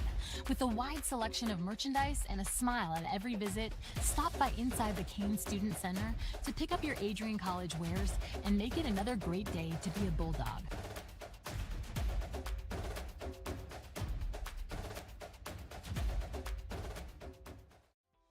Welcome to Adrian, Michigan. We're located in a proud college town. Adrian College is situated just 45 minutes from Ann Arbor, Detroit, and Toledo.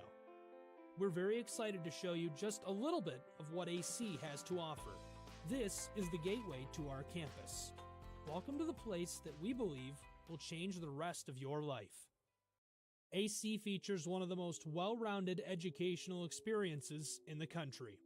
We offer over 60 different academic majors and 10 academic institutes, as well as dozens of student organizations.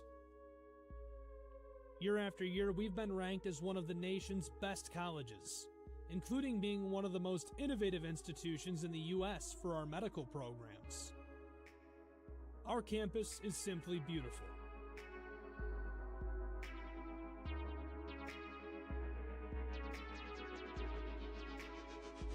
Our student-to-faculty ratio is an incredible 13 to 1. That means more attention for you and a much better overall learning environment. We know how to put together an education that is life-changing, and these are just some of the highlights. From our communication arts program, to our many performing arts, to the home of business on campus, to our sciences and medical studies, we have the spaces where you can grow into the professional that you want to become. Our first-year student experience is award-winning. You'll make lifelong friends here, meet mentors, and maybe even meet that special someone. The Kane Student Center is open 24 hours a day, and there's a lot going on here. The Bulldog Beanery has all of your hot drinks. Pause and Go is our on-campus convenience store. The bookstore is where you'll get all of your Bulldog gear, and you can just hang out and study in the skyboxes. Not far away is the Shipman Library. The Shipman has quiet, relaxing spaces for you to study in.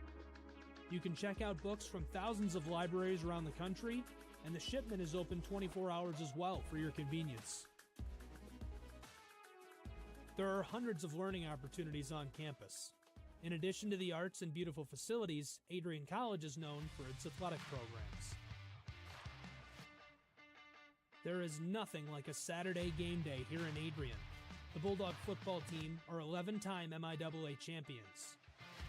At Docking Stadium, fans watch soccer, lacrosse, football, and more. Just a few hundred yards away, Adrian College's basketball teams compete.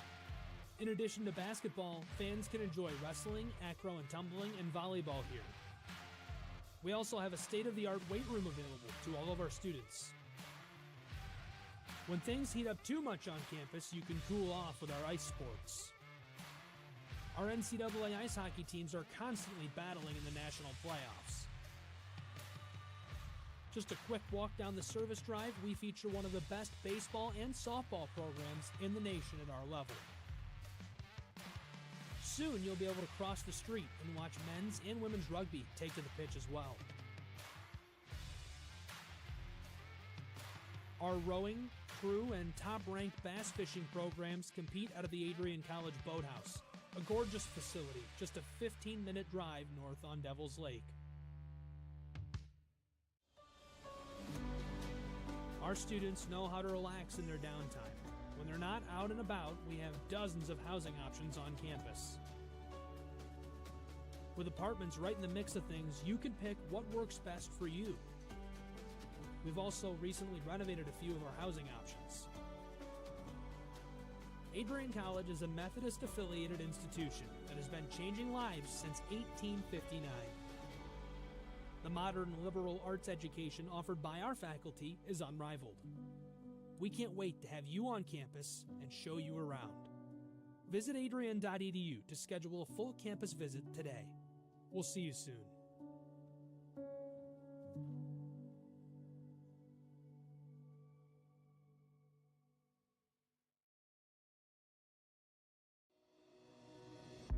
Hi, I'm Aubrey Morgan, the current student government president here at Adrian College.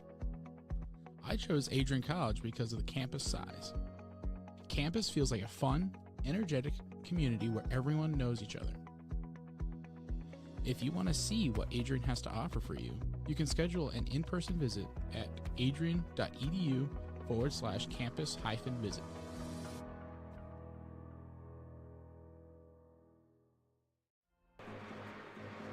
Hello and welcome back inside the Arrington Ice Arena as you're watching Adrian College TV here on YouTube, and we prepare for the third period of play, and it's going to be a period that decides a lot. Will we go to a mini game? Will we look ahead at the semifinals for one team? If we go to that mini game, we'll discuss it then as to the implications of who winning and what it'll do.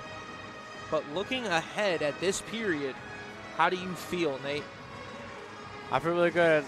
As far as the first 10 minutes are going to go, I think it's going to be a lot of physicality. You know, these guys coming out of the locker rooms, fired up. Last period of hockey potentially for one team, MSOE. You know, they're going to be trying to lay it all on the line. It's really going to be of who can limit the turnovers and keep the passes sharp and whatnot, play good hockey and all that other good stuff. Yeah, let's let the horn go, and now let's take a quick look at some stats.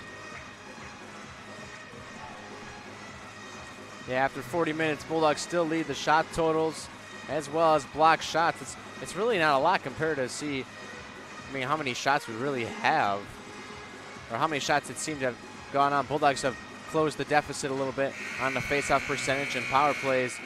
Bulldogs still remain 0-for, and MSOE with half of their goals being on the power play.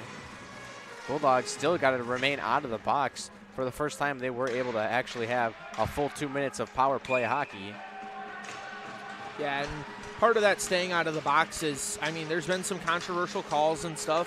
Fans in attendance did not like that Loretto situation, but we'll get underway for the third period as it's poked forward. Amsbaugh recovers the loose puck, skates back, and he takes a big hit. Stewart takes a tumble.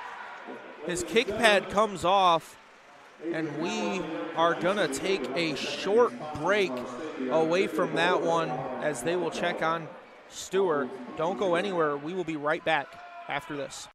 Bulldog fans, welcome to the home of Adrian College Athletics, brought to you by Adrian College Television.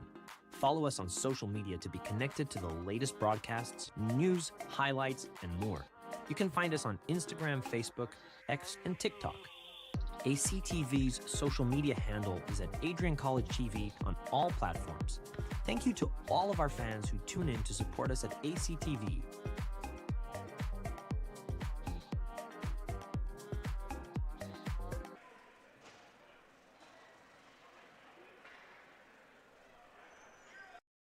Adrian College is shaping the future of higher education and leading the way in innovation and excellence. Ranked first in most innovative schools and second in best value in undergraduate teaching in the Midwest, a U.S. News and World Report, Adrian College is recognized for its commitment to innovation, quality education, and affordability. Offering 71 undergraduate programs, 13 graduate programs, and a 1:15 faculty-to-student ratio, our students receive personalized attention and a cutting-edge education. With state-of-the-art facilities, 10 academic institutes, and 50 competitive sports teams, Adrian fosters growth both inside and outside the classroom. From small class sizes to championship-level athletics, we provide the tools and experiences you need to succeed. Join a community that prioritizes your success. Start your journey with us, where your potential is realized. Discover Adrian College. Hello and welcome back. Stewart has gotten up and he's skating his way off the ice, looking to take his spot in net is going to be number 30, Nolan Suggs. He enters with a 2-1 record, a 3.60 GAA, and a .854 save percentage on the season, as the two officials are talking with both team captains before we get underway. It was Swenson who initiated the conversation there. Of course, one of the head officials. And now Bulldogs want a lot more confirmation over there as Suggs given a minute to warm up and get his crease the way he likes it, broken in. Only 11 seconds into the period, so it really is almost essentially an entire period for Suggs. We didn't see a single shot on goal yet. We are going to get a penalty for Carson Jones, the assistant captain of the Raiders. He'll sit down for 2 minutes. I didn't see a signal on that one, but we will get it when the PA announces it over the arena. It's going to be 5-on-4 for the next 2 minutes as the Bulldogs are going to go with their starting lineup, except throw Tefelsky out there and move Amsbaugh to one of the defensive spots. This is their ace running power play unit. Summers awaiting the faceoff. It's back for Amsbaugh. Amsbaugh goes underneath to the wing to Tefelsky. Slows to Clark. Tefelsky. Back up top for Amsbaugh. Clark to Amsbaugh. Keeps it on his stick. He'll go to the wing. It's Murphy. Or Summers, mind you. Now it's Murphy. Shoots. Deflected. Covered by Schwab. As we just got official word on that penalty. And we're going to have some conflict here after the whistle, as Bulldogs are still a little bit, I would say, angry and anxious just to get into one, as Murphy's going to get sent to the box now, and the Wow Warriors are freaking out. So are the fans in attendance. You can hear them roaring, and Murphy needs to watch himself or he's going to get a game misconduct to go with it. He's sitting down for 2 minutes. Didn't see the call, but the refs are keeping it tight now, and the fans do not appreciate what we're having. Yeah, the Boo Birds are out. Not liking it at all, and what a momentum shifter this would be. I was thinking about going the other way, that the Bulldogs could score on the power play, and the Bulldogs mad off of the penalty that hit Stewart, and then they score, tie it up, and get things rolling. But now this could be an even more momentum shifter for the Raiders if they were able to score and double the lead. Playing 4-on-4. As you can hear the boos coming through our mics, the fans in attendance just not happy, and it's one of those situations you can understand why they're unhappy, but we're going to play 4-on-4 for 1 minute and 31 seconds. No matter if there's a score, the Bulldogs still conversating, making sure everybody's on the same page, as it looks like Murphy will get a game misconduct. So serving the 2 minutes for him is going to be Lovasek in there. That's Alec Lovasek. His face-off goes for the Bulldogs. Kudo skates it around, plays patient. And Kudo will play it off the boards. It's picked up by Clark. Back for Kudo. That's swayed. It's recovered by the Raiders. Ropke will dump it down. Clark puts the brakes on. So official word, he did get a game misconduct. Patosha goes backhand. It's going to be picked up by Loretto to Jacob. Jacob skating with pace to Patosha. The 4-on-4 shot is saved, deflects away. Bernard goes into the boards hard, right in front of Jones, as Jacob recovers. Push to Patosha, puts the brakes on but can't make the move as Charchenko comes out with it. He'll skate it through the neutral zone himself. Now to Mann, played for Bernard, keeps it on the backhand and it's kicked away by Suggs. Bernard goes into the boards. He'll recover the loose puck. Jacob gets on his back. Coming over to help is Summers. It's poked free. Loretto pokes it. Amsbaugh will chase down the loose puck, keeping players on his back. Amsbaugh able to recover it. Shoots just high. Jones comes out of the box. He'll pick up the loose puck. Kudo just gets into his face. Malika saucers. Jockims knocks it down. Summers able to kick it free, but can't chase it as Bielke will grab it and set up the rush. 10 seconds remain in the power play. And then, of course, it won't be Murphy coming out. It'll be Lovasek, as Murphy is going to be stuck in there for the next 8 minutes. Yeah, Murphy called for the 10-minute misconduct, so he's still going to be able to play in the game. Just he'll be in, as they call it, timeout in the sin bin. And just the absolute heartbreaker for the Bulldog fans to see your goaltender, Deshaun Stewart, go out. Wonder if he'll come back, maybe not. Suggs is going to go in there for now, and that's just not really how you want to end a career if you're Deshaun Stewart. Yeah, but his career might not be ended yet, as they could win today and move on. As Saney shoots it, sticked away. Great job using the stick by Schwab. Yeah, pretty routine save there for Austin Schwab. Just sticking it away. You'll see a face-off up on the left dot for him, and he's got 13 shots going his way, 12 saves. He'll sure be one of the 3 stars if they're able to hang on for this win. As keeping it on the backhand, coming up for it is Jacob. It's played by Lovasek. Back to full strength. Lovasek puts the brakes on. Over to Jacob. Back to Walney, who shoots. It's kicked away. Still battling for possession. Jacob picks it up, shoots it off Lyons. And a big hit to a falling down player, as Saney was already slipping, and he took a shot straight to the face from Smith. As Jacob and Smith will collide after Jacob plays it forward, and now we'll have a whistle. Looks like Smith is going to sit in timeout as well. Yeah, going to get called for an elbow. Is Adam Smith, the sophomore from Philadelphia. No, Bulldogs back on the power play for 2 minutes, and see if they can get another clean 2 minutes power play advantage, because numerous times here today they go on the power play and then they give it right back and end up going 4-on-4. So little update on the penalties so far. Jones was for roughing. That's the hit on Stewart that sent him out. Murphy was for slashing. The game misconduct was because he had some words for the official that called the slashing before going to the sin bin. And that's what we've got so far. This last one is for elbowing, as you mentioned. Amsbaugh on the left point, setting up the power play. As it looks like Stewart came back in, and the fans love it. The whistle blows. Fans still celebrating as Dershey will take a lap down here. Fans unhappy with the whistle being blown. Looked like the puck might have still been alive.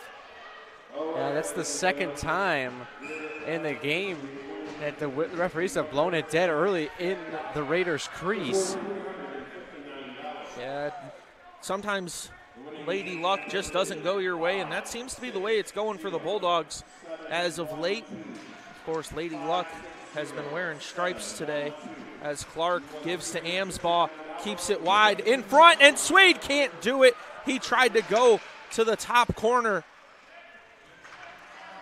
It's over to Summers, slows it, and the poke check on the pass as Amsbaugh flips it back to Summers. Dumps back in for Tofelski. Tofelski up top for Clark. To Summers. Summers passed, and no one was able to recover it. It'll be grabbed by Amsbaugh in the neutral zone, who battles off Bernard. Amsbaugh leaves it behind. Swade pass. Summers snaps his stick. Amsbaugh drops it off for Clark. Puts his brakes on. Back to Patosha. Shot into the body. Saved. And some physicality in front of the net as Swade and Jochims got tied up. What a chance there on the right dot for Brad Summers. Had the one-timer and just broke his stick. So much force being sent on the shot. The twig snapped in half. Under a minute to go in the power play. Bulldogs still applying a lot of pressure. Yes, they have, and this one's going to bounce free, and Ninehouse with a good hit. As this one will roll all the way down. Stewart just going to stay in his crease, let his players play it. As Jacob does just that to Patosha. Goes around Jochims, takes a check in the back, and now a check into the boards. Nienhuis gets physical. He's going to skate back for Jacob. Patosha, cross ice, kicked away as Saney went for the shot. Jacob to Malika for the one-timer. Started arching back for the shot, and it made me pause for a second. Yeah, Bulldogs getting a lot of opportunities here on the power play for those one-time chances. Right around the top of the circle, middle of the dot. It's just really good hockey here, moving it around, finding the open man. But great saves from Austin Schwab, keeping it a one-goal advantage for the Raiders. Jacob, the one-timer from Patosha, put so much into it he fell down as Jacob will have to skate back to grab it. That'll be the end of the power play for the Bulldogs. As Jacob with a nice spin plays it up for Patosha. Cross ice feed. Skating it through is Nienhuis. Backhand chance, and he'll knock off the post. Looks like Vellucci wanted a goal there, but not really sure why, as it was clear that the goal was just completely obliterated there by Nienhuis. Yeah, Nienhuis trying so hard to force the puck into the net. He takes the post off of its stick, and he's just trying to force it really a lot. Bulldogs almost trying a little bit too much here in the slot sometimes, notice early in the second period. As the Raiders try to play it forward, going back and grabbing it is Whaley. And a big hit. Whaley and Yee collide, and they're still going at it down at the other end. Yee is all over Whaley, still no arm race. The other way shot, and May can't get it to go. Whistle blows as Whaley gets up and gets in the face of Yee post-play. The whistle blew before May was even able to shoot it. I didn't get a chance to catch what was going on backside. Did you, Nate? Yeah, the two players, they took the hit like you initially called, and then they just kept staying down on the ice, not really letting each other go as they wanted to keep the other one down so they could get up cleanly, and then kind of held up each other. As this feels like the most common theme of the night. We thought it would be big hits. We thought it might be goals scored. It's been conferences in front of the bench area as the captains go and talk with the officials and the officiating crew, letting them know that not quite sure, but there was no whistles with arms raised, so I don't think anybody's going to the sin bin, even though when I looked back after the play was over, Whaley had his helmet off, and he was standing in the corner with his hands up like he was an innocent man. So we will see what transpires here. Is Patosha, quick shot, still loose. Battling is Summers, and now he's going to get pushed around post-play.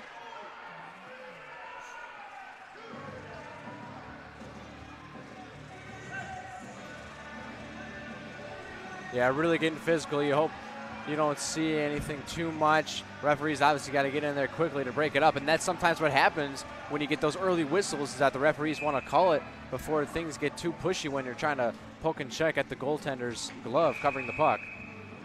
As this whistle will stop the play before we get underway, or Panna in there to get the face-off attempt. As now the face-off will go in favor of the Bulldogs. Chasing after it is Summers. He takes a hit into the boards. Malika, D-to-D, Kudo. Dumps it underneath and gets planted into the boards. The physicality is tremendous right now. Malika makes a nice move, puts the brakes on, goes to Amsbaugh. Amsbaugh shot just wide left. Kudo still getting tied up as he's skating away, or Panna can't handle it. Malika pass to Amsbaugh, flipped forward for Summers. Makes a nice move, leaves for Amsbaugh. It's poked away by Mann, now back to Amsbaugh. Mann will recover the loose puck. He's got the 2 goals for the Raiders. He'll skate down Main Street and shoot it. Stewart makes his first save back in the game.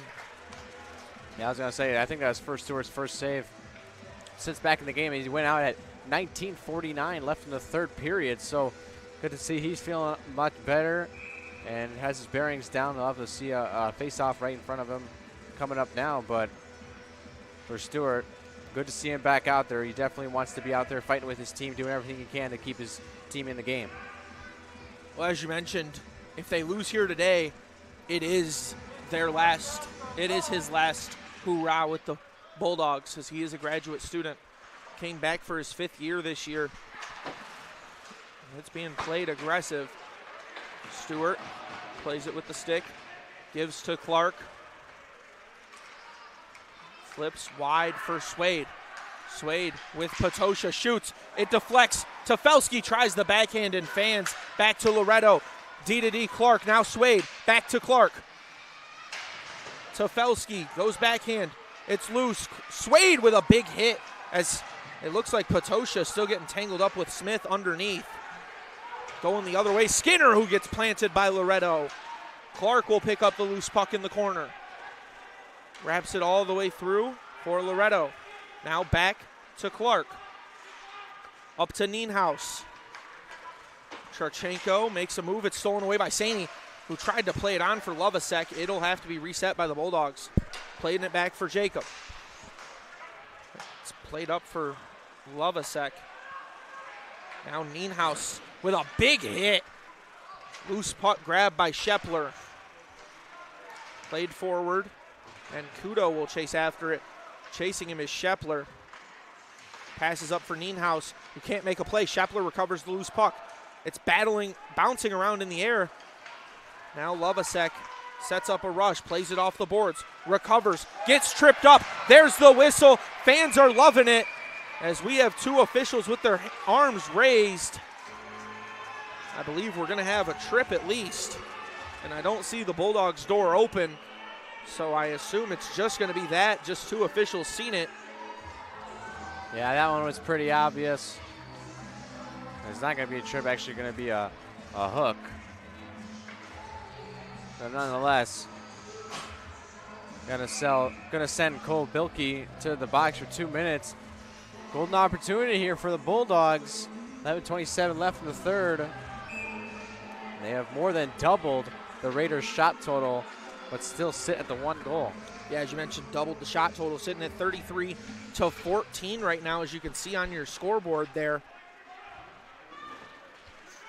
Now Amsbaugh playing patient, gonna go underneath. Back to Amsbaugh. Skates forward. Tefelsky replaces. He'll wrap around. Pass to Swade, who gets checked by Jones. And it gets cleared. Going after it is Clark.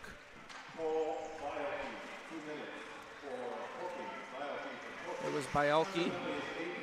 Now Amsbaugh skates it onside. Leaves it for Summers. Fans, Clark to Tefelsky. Underneath for Summers. He'll wrap through. Shot loose in front and covered up as Swade will take a little bit of a tumble backwards. Yeah, 73 seconds remain on the power play. Bulldogs still have the offensive attack. Raiders in the traditional 1-2-1 diamond defense as the penalty kill team. They were able to kill it within the first 30 seconds, and it went for a change. So the second unit out right now. Interesting to see what this second power play unit can do as Tefelsky stays in with Summers. Maybe it is the same power play unit, just a different penalty kill. As Amsbaugh knocks it down using his twig. It's back to Amsbaugh. He'll play patient. Clark to Tefelsky, shoots. It's still loose. Summers knocks it free. Everybody tumbles. No whistle. We're still playing. As Shepler can't handle it, Amsbaugh to Clark. Clark plays it patient. Now back to Amsbaugh. Clark to Summers, shoots. Taken off the body, selfless act in front as Summers will skate it left. He's left alone. He shoots backdoor. Tefelsky can't handle it. Summers will recover the loose puck. He'll skate it, leave for Amsbaugh. 15 seconds remain in the power play. Amsbaugh slows it all down. Skate around. Back for Summers. Amsbaugh, one-timer, shoots, deflected away. Raiders are back to full strength. It's passed inside for Summers. And they'll have to reset. No, Amsbaugh able to keep it in. It's passed to Summers. Takes a trip up Main Street, dishes back for Amsbaugh. Shot, body save, still loose. Vellucci can't get there. Summers comes back, backhand. Vellucci will now recover. Kudo picks up the puck and flips to the other side for Loretto, who plays it back for May. It's tipped in front, unable to handle it. As the Bulldogs to Amsbaugh. He'll wrap around. It's Loretto back to Amsbaugh. Shot just high. Goes off the plexi. They're going to keep playing here as Amsbaugh will wrap around. Loretto wants it. Amsbaugh keeps it, gives, shoots. It's knocked away. That was off May's shot, who pokes it free. Still getting physical is Kudo. Loretto will recover the loose puck. Into the corner for May. Over to Kudo. Now Amsbaugh. Loretto wants the one-timer. Amsbaugh will take it in himself. Now to Loretto just a little later. Kudo on the wing. Amsbaugh underneath. Amsbaugh shoots just wide. May to Amsbaugh. A long shift for Amsbaugh. He'll wrap around to Loretto. Back to Amsbaugh. They'll switch places. Now Loretto takes it on his backhand, shoots. It's going to be deflected perfectly by McCormick and played off the boards by Bielke. Mid-shift, Bulldogs try to rush. The Raiders are going to keep things going as now we'll have, I believe, an offside call. Fans unhappy. What did you see, Nathan?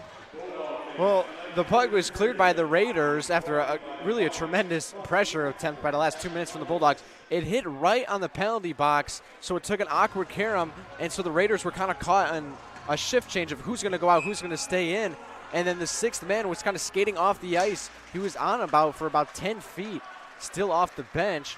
So the Bulldogs bench was calling for a sixth man. Fans were raising their hands saying, what the heck?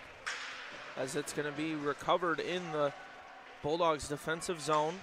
Bernard, pass to Jochims, shot, takes an odd deflection and into the protective netting. Let's not forget to stay connected with all the action by following at Adrian College TV on social media. From game highlights to campus events, we've got you covered. Don't miss a moment. Follow at Adrian College TV today. Now, Nathan, did my eyes deceive me, or during that ad read, did we have a player come out of the sin bin? I don't know. I didn't see it. Lovasek makes a move in front, backhand, kicked away. Great save, and we have an arm raised. As I believe Murphy did come out of the box, and it's going to be a Raider going to the box. Murphy served his whole 10 minutes, so he will be back on the Bulldog bench. As it's going to be, I believe, Adam Smith going to the sin bin for the Raiders. It's getting to be a familiar place for him as he seems to be setting up camp in there. Yeah, and here we go again. Bulldogs back on the power play. 7:06 left to go. Just waiting here to see another 2 minutes of relentless pressure and shots from the Bulldog offense. Yeah, it's what we expect, but it's a different unit now as Amsbaugh picks up the loose puck. Mind you, it's the same unit, but a breakaway chance the other way. Bernard with the shorthanded opportunity shoots, but Clark was all over him, unable to get a clean look was Bernard, as Clark will reset the rush. Plays it back for Summers. This feels oddly familiar as Summers takes a spill. No arm raised. On the other side of the ice is Tefelsky. Now back to Clark. Amsbaugh picks up the pass. He'll go wide, pass into the slot. Summers couldn't handle it as he was getting pressured by Bernard. The Raiders are making a quick change. It's passed up the ice. Summers makes a play to Swade. Shot, glove save. A great one in that by Austin Schwab. Yeah, Schwab really picking things up here. Later on, only had the one goal let up early in this first period, but he's just been a brick wall. Unbelievable job by the junior. And now you understand why he has started majority of the games for this squad this year as it finds its way back to Jacob. Now Malika. Return to Jacob. Fakes the hard slapper, and it's going to go to the right side for Potosha. Raiders not even pressuring the puck at all. Malika fakes the one time. He'll go back to Jacob. Potosha. Jacob lines up the one time. It's going to go to the right, and the one-timer is going to be covered. Yeah, shot coming from Saney just below the right dot on the hard angle. That's really the Bulldogs' plan, is to just work it up top and then look for the one-timer right on the red dot or so. It's been a staple for them in the offense the last couple of years. It looks like they're playing patient to get that body battle in front there in their favor and then take that shot from the point to get the deflection, as Jacob will go to that right wing. Nienhuis has favor in the slot as Jacob will recover the deflected shot. Fakes it. Potosha shoots just wide. Malika recovering. Back to Jacob. Malika one-timer into the chest of Shepler. And it will be cleared. Jacob will have to skate back for it. Stewart leaves it for him. Jacob wraps around. Makes a nice move. Keeps it on the backhand. Potosha through the legs. Potosha with a chance, and it's a perfect play. Passing it out by Schwab. But the Bulldogs will stay on the attack for the moment. And now it's cleared. That'll do it for the power play with only 1 second left. Here comes Adam Smith, and here come the Bulldogs. Potosha makes a move, pass to May, goes left, backhand, kicked aside. Vellucci tries to pick it up as everyone just swatting at the loose puck. It's finally grabbed by the Raiders. They'll play it forward. They have an opportunity. He's going to stay in his crease as Park tries to play it, and he gets planted. Now a 2-on-2 chance. Troon is through, but a little too far on the pass from Loretto. Troon couldn't handle it. Now skating back is the Bulldogs. Reed plays it off the boards, tries to go after it himself. May plays it back, setting everything up is, I believe, Clark underneath. Now Clark sets the rush. He'll go left for Swade. Swade goes for the okey-doke off the boards as two Bulldogs collide on the blue line. That was Troon and Clark. Troon knocks it free underneath. Swade recovers. Now it's over to Clark. He tried to play it through for Potosha. Swade slid through to keep it in the offensive zone, as now it'll escape. Jacob recovers. Jacob plays it forward. Bulldogs ultra aggressive right now. Not as worried about the defensive side, just trying to score a goal to draw us even, as Tafelski gets sandwiched there. Kudo is just going to send it, but it stays in the neutral zone off a body. Potosha can't saucer it in. That time he will, and it got a little help from Hughes as well. Now fighting for possession in the corner, Potosha and Summers. Malika picking up the loose puck, shoots. It's off the post and stays out. Schwab will need to kiss his post. Malika fans on the one time. Uses the backhand to knock it into the corner. It's picked up by Summers, who gets put into the boards. A great hit by Ropke. Wraps all the way around. Kudo recovers, knocks it loose down below. Potosha and Orpana underneath. Coming out with it is the Raiders. Shepler, their goal leader, can't keep it on his stick as Kudo cuts him off. We have a delayed hand. It's going to be on Shepler as he's angry about it, but the Bulldogs are setting up to have a 6th player on the ice, and it'll be touched. So Stewart looked really good skating off there. I think he's back to as close to 100% as you can be after a hit like that, which is good to see. It's the first time we've had to see him really skate too far of a distance. So that's a good situation. With 2 minutes and 13 seconds left, we have a 2-minute power play, and it looks like we will have a timeout. So we'll take one up here in the booth. Don't go anywhere. You're watching Adrian College TV. My name is Sean Whitmer, joined by Nathan Lindner as we get ready for the remaining 2 minutes and 14 seconds of this game. Adrian College is a private liberal arts institution known for its diverse academic programs, strong emphasis on experiential learning, vibrant campus life, and commitment to fostering a supportive community. Want to visit Adrian College for yourself? Visit our website at adrian.edu/campusvisit.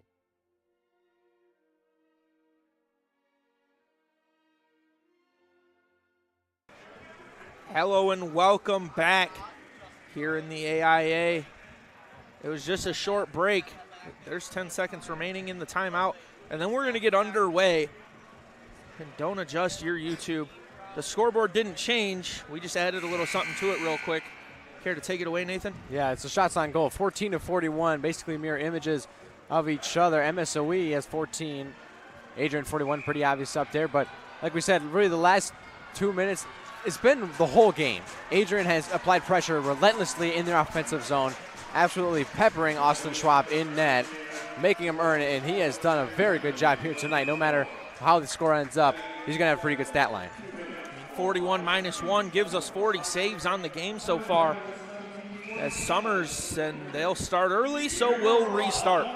2 minutes stay on the penalty clock, as the clock didn't even have a chance to start on that one. Summers awaits the face-off with what looks like Reed.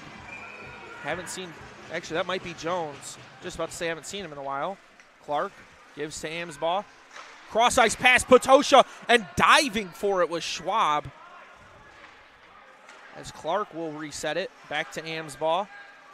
Skates onto that left dot and tries to play it close. It's still loose, bouncing around in the crease and knocked away. Great defensive stick by the Raiders. Amsbaugh shoots into the body. Bernard keeps it away. Or sorry, Charchenko. Clark will reset. Minute 25 remains. Clark starts the rush. Everyone playing behind him. It's given to Summers. This is how they tied it up last night when they needed it most, and Summers goes wide. Back to Potosha. Playing it left, getting tied up. It's over to Amsbaugh, left point. Can't handle the pass cleanly, but he'll recover it.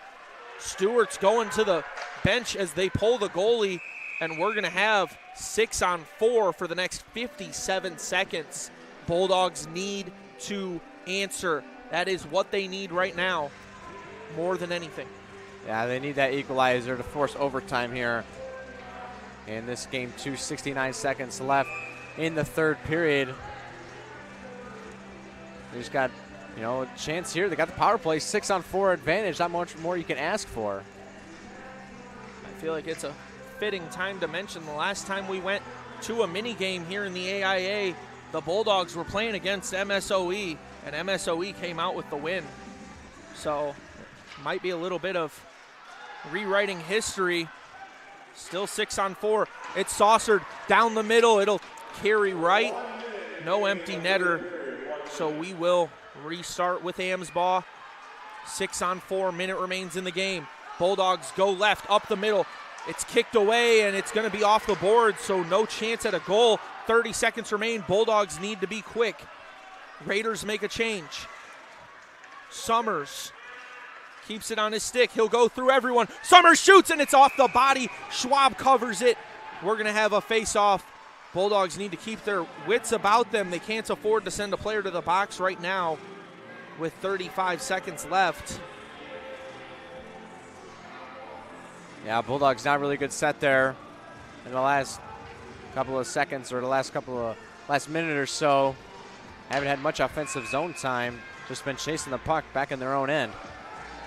As Nienhuis setting up for the face-off with Hughes. It's going to be tied up perfect. Swade, D to D to Amsbaugh, left point, skates forward, and he snaps his twig on the shot. It's still loose in the corner. 12 seconds remain on the power play. Amsbaugh doesn't sub out. He grabs a new stick. It's played forward. Swade, tough angle. It's still loose in the crease. Diving on it is Schwab. And he knows he needs to stay clean for 15 seconds as he's sitting at 43 saves on the game. Unofficial. 44 now unofficially. Yeah, Scheffler looking to escape the box here. 2 seconds remains on the power play.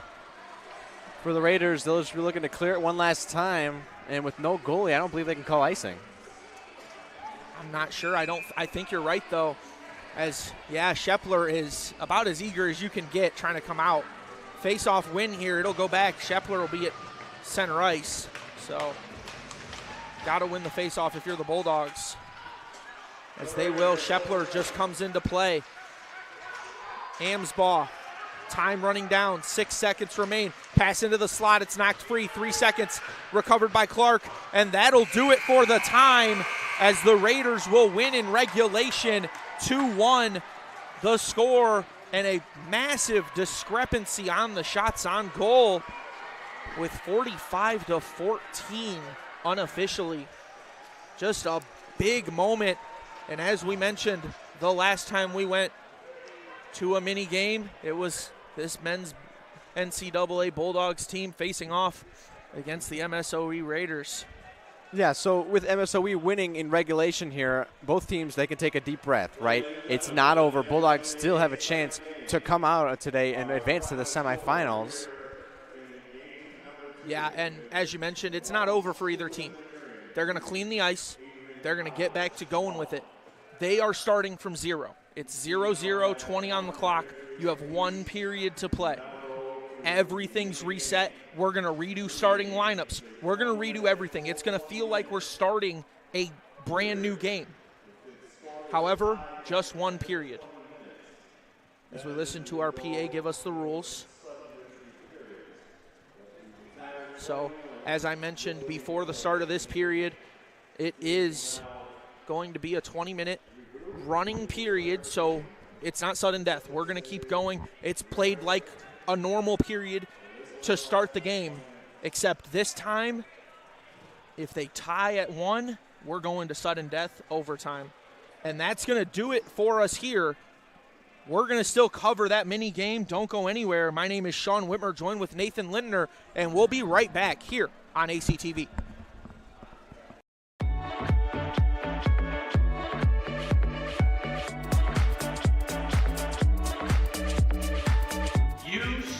Today's students on the threshold of a magical time in your life, a time of significant growth, introspection, self-awareness, challenge, and opportunity, a time that you will always look back on as special years, never experienced before you arrive today and never replicated after you graduate.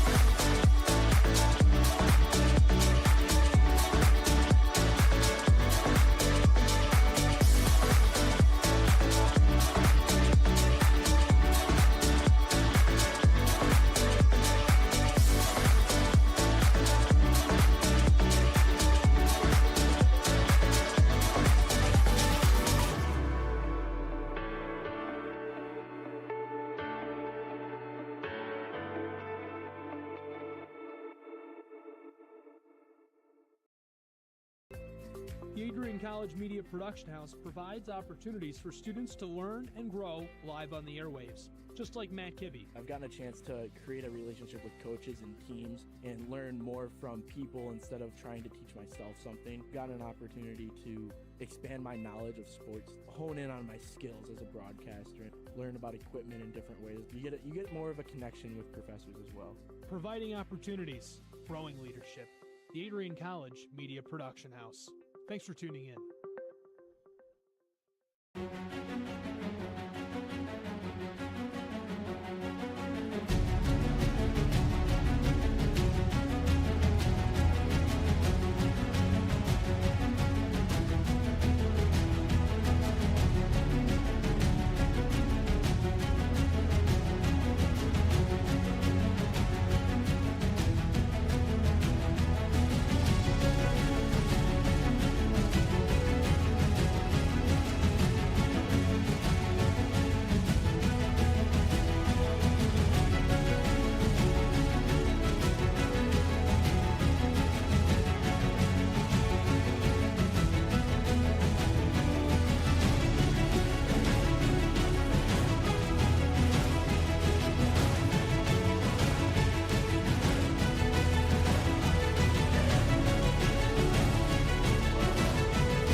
This is the Arrington Bookstore at Adrian College, the place to get game day ready, represent your clubs and organizations, and be Bulldog proud.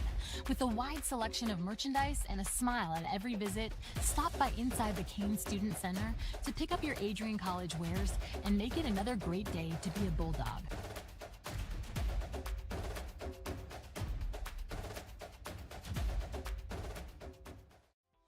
Welcome to Adrian, Michigan.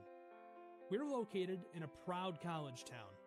Adrian College is situated just 45 minutes from Ann Arbor, Detroit, and Toledo. We're very excited to show you just a little bit of what AC has to offer. This is the gateway to our campus. Welcome to the place that we believe will change the rest of your life. AC features one of the most well-rounded educational experiences in the country. We offer over 60 different academic majors and 10 academic institutes, as well as dozens of student organizations. Year after year, we've been ranked as one of the nation's best colleges, including being one of the most innovative institutions in the U.S. for our medical programs. Our campus is simply beautiful.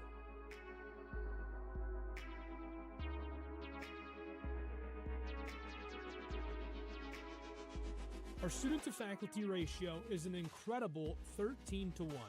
That means more attention for you and a much better overall learning environment. We know how to put together an education that is life-changing, and these are just some of the highlights.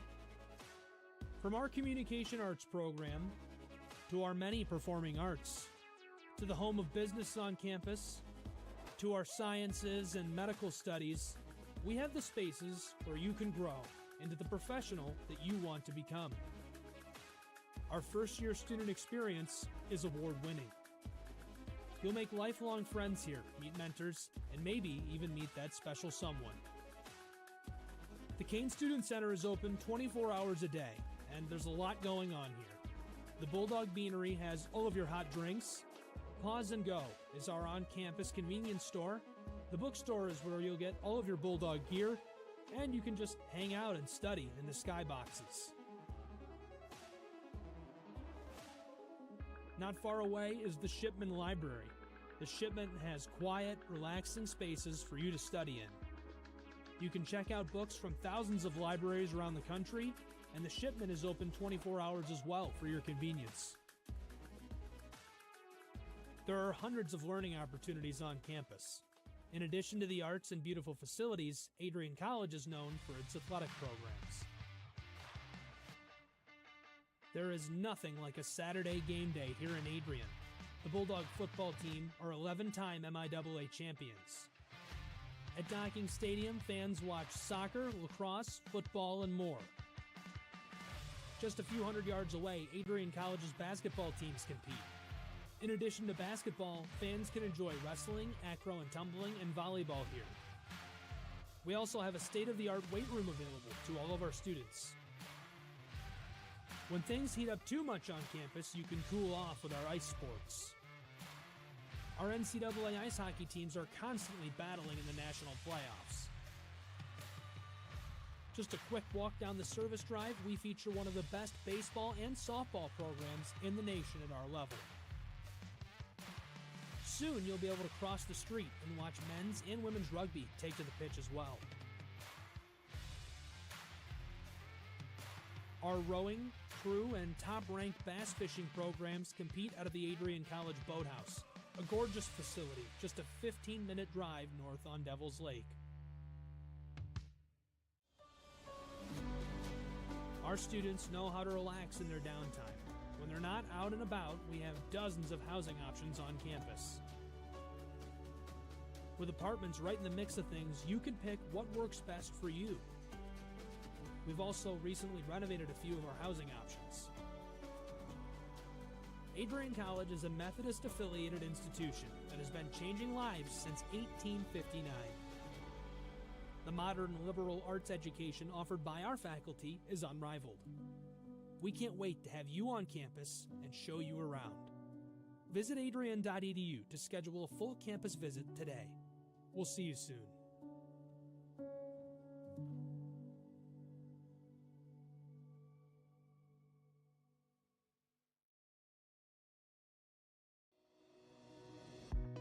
Hi, I'm Aubrey Morgan, the current student government president here at Adrian College. I chose Adrian College because of the campus size. Campus feels like a fun, energetic community where everyone knows each other. If you want to see what Adrian has to offer for you, you can schedule an in-person visit at adrian.edu/campus-visit.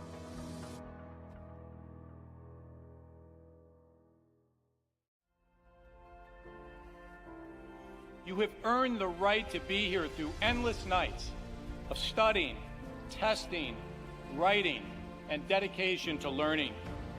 The diploma you will receive symbolizes your efforts and distinguishes you as a highly educated person, learned in the arts and sciences, and prepared for a life of achievement and great accomplishment.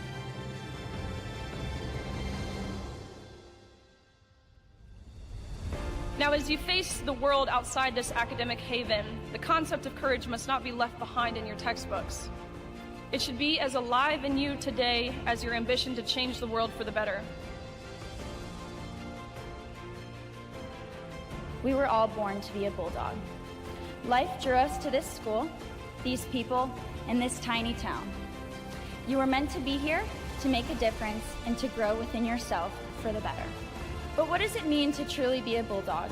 Well, to scratch the surface, the students of Adrian College are anything but ordinary. The pride, grit, perseverance, and passion is absolutely unmatched. Good luck and congratulations, class of 2024. And know that today is yet another Bulldog victory.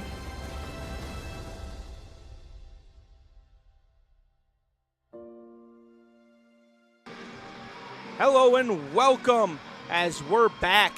Score got reset to 0. Our scoreboard will update shortly, but the scoreboard in the arena reset to 0. We're not going to waste any time here. My name is Sean Whitmer, joined in the booth with Nathan Lindner. Nathan's my analyst, and he's going to analyze some stats for me here. Yeah, so after the 60 minutes of game 2, obviously MSOE won 2-1. Adrian controlled the shots on goal. MSOE really dominated the block shots, 14-8. It's probably what happened. That's probably was the difference maker, as Adrian was just peppering shots after shot to the goaltender. And MSOE getting in those lanes, blocking it. I've seen a couple of guys go down after they blocked some shots. It was great to see. I think another big number is Bulldogs 0 for 8 on the power play. You really can't expect to win a game if you don't score on the power play. So it's just really tough for them, and a lot of penalties against them and a lot of penalties against MSOE. Like we said, the physicality really have been both sides. Yeah, and if you remember going back to the end of the second period when we started the third, we had talked about how the Bulldogs were sitting at 7 blocked shots and MSOE was only at 5, meaning they had 9 blocked shots there at the end. And it looks like we're going to get underway. New starting lineup. Swade comes in with Patosha. Looks like the Raiders might have kept the same, as our scoreboard updates there for you on YouTube. And we get underway. Bernard takes it quick, shoots, and it's off the iron. It stays out. Stewart still in net for the Bulldogs. He's warm. Why sub him out? Off the board. Swade unable to handle it. Mann will pick it up. He goes into the slot for Bernard. Malika pressures, and it's going to be covered up by Stewart. I don't know if you noticed it there, Nathan, but that time when Stewart covered it up on his backhand, he stuck his stick forward to protect himself, because the last time he did that, he got leveled by Carson Jones. Yeah, and what an opportunity coming right off the puck drop. The shot off the iron, not sure how it stayed out. No signal from the ref was no good. It looked like it went left iron, right iron, and then back towards us as they continue play. Over there on the wing, underneath for Shepler. Hughes wants it, and it's going to take an odd bounce. Another shot, loose in the slot. Still, Bulldogs able to clear it, flipped forward. Amsbaugh chasing, can't get there, will have icing. At this point in the period, we got to play the full 20 minutes here. It's not sudden death yet, so we got to play a full 20, and it's going to really come down to who's better conditioned. They already played 3 periods each side, so they're going to play another 20 minutes, and back and forth we go, especially with the physicality. You might see that dim down a little bit here. So our last goal was in the second period. Haven't seen one in over 20 minutes. It'll be interesting to see if we get one here in this mini game or if we'll need the overtime. As getting tied up, coming out with it is the Bulldogs. Loretto flips, Amsbaugh chases as Orpana falls. Amsbaugh with a quick move in front, and Orpana can't get the shot. Loretto plays forward. He's going to wrap the boards again. Charchenko being pressured by Amsbaugh. Charchenko comes out, gives to man, back to Charchenko. 2-12, back to 2. And the Bulldogs will have a chance to reset.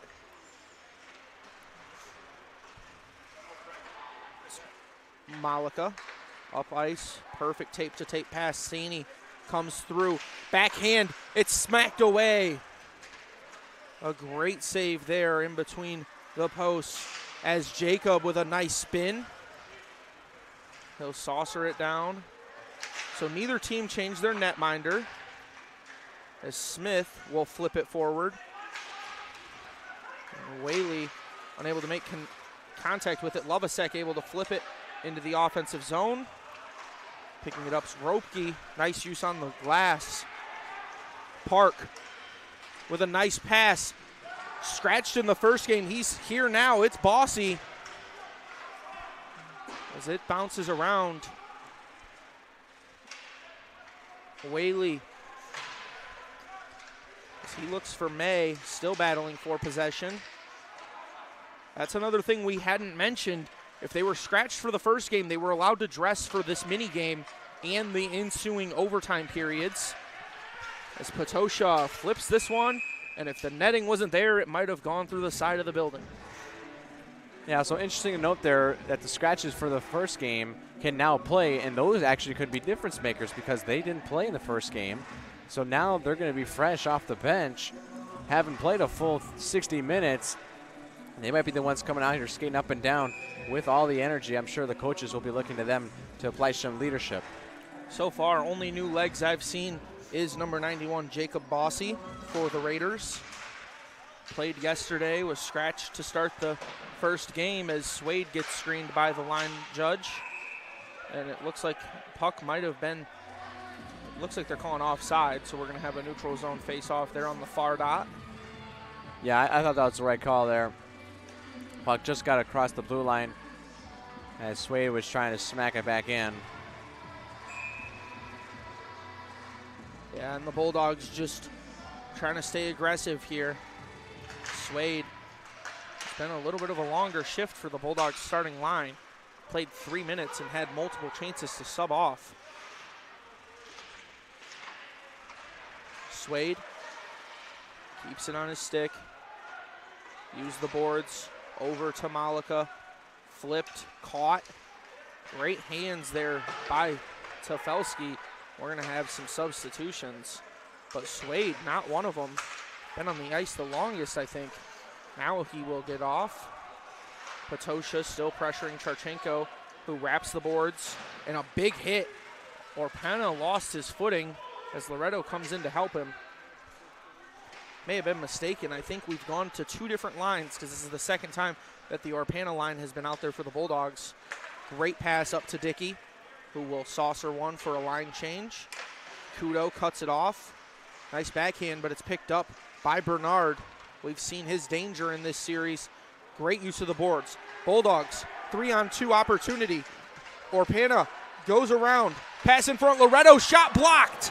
Great save for Schwab. Jones goes the other way. Pass up to Mann. He scored 2 in the last game. Those were the difference makers. Able to keep it on his stick. And his shot is deflected by Loretto. As Amsbaugh skates through the neutral zone, pressured by 3 defenders. Now Jacob goes D to D. It's Clark. Passed off the boards. Amsbaugh was still tangled up in the offensive zone. Now pressuring Yee from behind. It's going to go off the boards. Lyons tries to get in on it, but Jacob will trap it.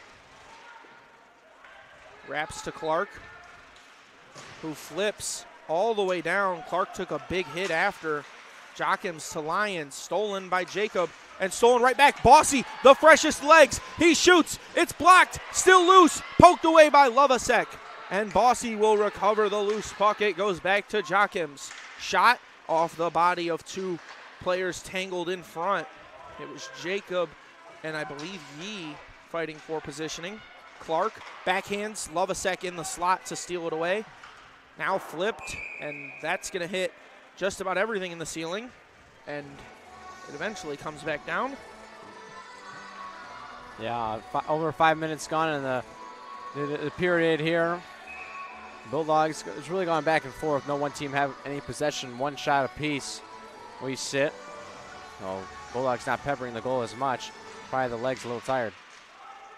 As it will go underneath. Kudo, nice flip forward. It's going to nutmeg Dickey as he skates back, and he'll get to it. Nice pass up to Skinner. Park loses it. Kudo off the walls and a high smack at it from Troon. Almost caught.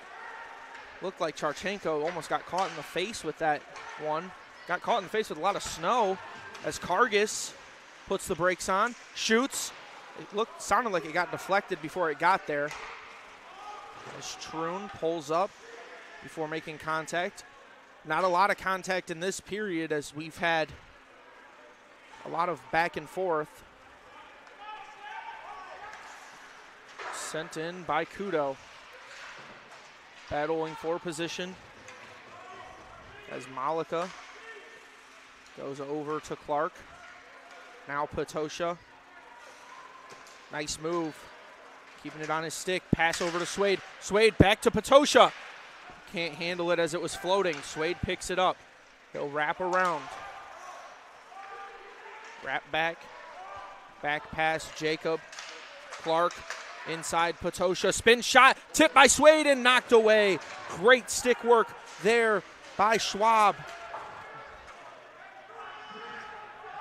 Wraps the boards. And that one knocks Tefelsky's stick out of his hand. Clark will have to slow up. Now rifles it off the boards. Tefelsky gets after it. Ropke knocks it free. Summers back down. Ropke picks it up. It's back to Summers, who makes a move. Gives to Amsbaugh. Now over Kudo. Loretto. Amsbaugh. Kudo one-timer, and it's going to be taken off a body. Looked like Jones might have ate that one up, and we'll have icing. Yeah, Bulldogs able to muster a couple more shots there in the last couple of minutes. 12:49 remains, and I got to say, if the Bulldogs are able to strike first here in the period, this crowd is going to erupt. Yeah, and that's kind of what you expect between these two squads as the faceoff goes Bulldogs' way. Now wrapping through is Amsbaugh. Pass back to Summers, who loses his footing. He'll push it back on side. Slipped and fell. It's going to skate down. Loretto to Jacob. To Amsbaugh. Gets knocked around, and there's going to be an offside. Bossy couldn't handle it. I'd say, well, it was a good play by Summers there, right here in front of the camera, to dive. He slipped on the initial pass attempt to him, but then he dived just to keep that one towards the Bulldogs' offensive territory. Otherwise, MSOE might have been going the other way with a 1-on-0. Yeah, and that's kind of what you expected at the end of the day. As we look ahead, Jacob skates underneath for it. Now Jacob looked for the pass to Saney, just unaware, as the scoreboard in the arena says third period. I believe they just didn't update it. We will, if you catch it on the camera, pay attention to the YouTube scoreboard that says first. That is what we are going off of, as this is a new game. So going forward, Saney fighting with Lyons. It's pushed up for the Bulldogs, caught perfectly by May. but he can't keep momentum going. It's going to go off the boards. Jacob flips off the glass. Slowing everything down as the Bulldogs, as they'll start their rush. Cross ice pass. Lovasek now will just send one in front. Charchenko pulls the brakes. He'll push it forward. Dickey with a high saucer, almost hit those banners in the ceiling. Big hit on Swade. Stolen away. Give to Potosha. A lot of defense back. Potosha shot just wide. Tefelski picks up the puck, ties it on the boards as Kargas takes Tefelski and himself down. Now still battling for possession. Bulldogs will have it in the neutral zone. Clark sends it down. Skinner got scolded by the official for that hit, but no whistle as Skinner will take it. Give to Shepler. Backhand pass. Was looking for McCormick, but put too much on it. Just over 10 minutes remain in the period. It's going to be handed to Malika as the Bulldogs will set up their rush. Give to Summers. Flips to Amsbaugh, takes it onside, and he'll go wide. Hughes picks up the loose puck. Amsbaugh able to steal it back from Hughes, and it finds its way to Summers. Luck of the draw, Orpana with a big hit. Loretto keeps it in. D-to-D pass, Kudo slows up. Bouncing around, Summers will recover. Back to Kudo as Amsbaugh wants it on the point. Now Orpana gets tangled by Smith, but Bulldogs will keep possession with Kudo. And Summers comes over to help him with the tie-up. Little scrum going on down there under behind Schwab. It's just going to keep being a tie-up, so the clock's just going to keep running. And this is where the physicality can be legal. Orpana tried the pass to Amsbaugh. He'll keep it, and the pass gets away from him. Loretto will have to reset. Hughes keeps the pressure. Now Hughes will get off the ice. The pass to Amsbaugh found its way, I believe, through one of the rafters, and we're going to have ourselves a face-off probably right where Amsbaugh touched it on that dot. Yeah, I think going back to our discussion about the periods, essentially this acts as a third period because you got to play it all the way through. It's not first team to score. And then after the third period, you would go to an overtime, which is what we're going to have here. So technically, you could act like it's a third period. That is fair, yeah. Didn't consider that, but yes, that is true as Jacob will recover. Saucers to the boards. And a big hit by Lovasek. Man, pass to Charchenko. With a hard shot. It's picked up by Saney. Now May. Back to Lovasek, flipped back to May. Right there in the ref's face. He scurried out of the way as Mann will use the boards. Bernard chases, but Jacob chases Bernard and puts him into the boards. Shooting from underneath. Looking for some open angles. It'll bounce off the boards. Smith unable, or my bad, by Elke. Unable to pick it up. Passed. Bossy, pass back into the slot, knocked away.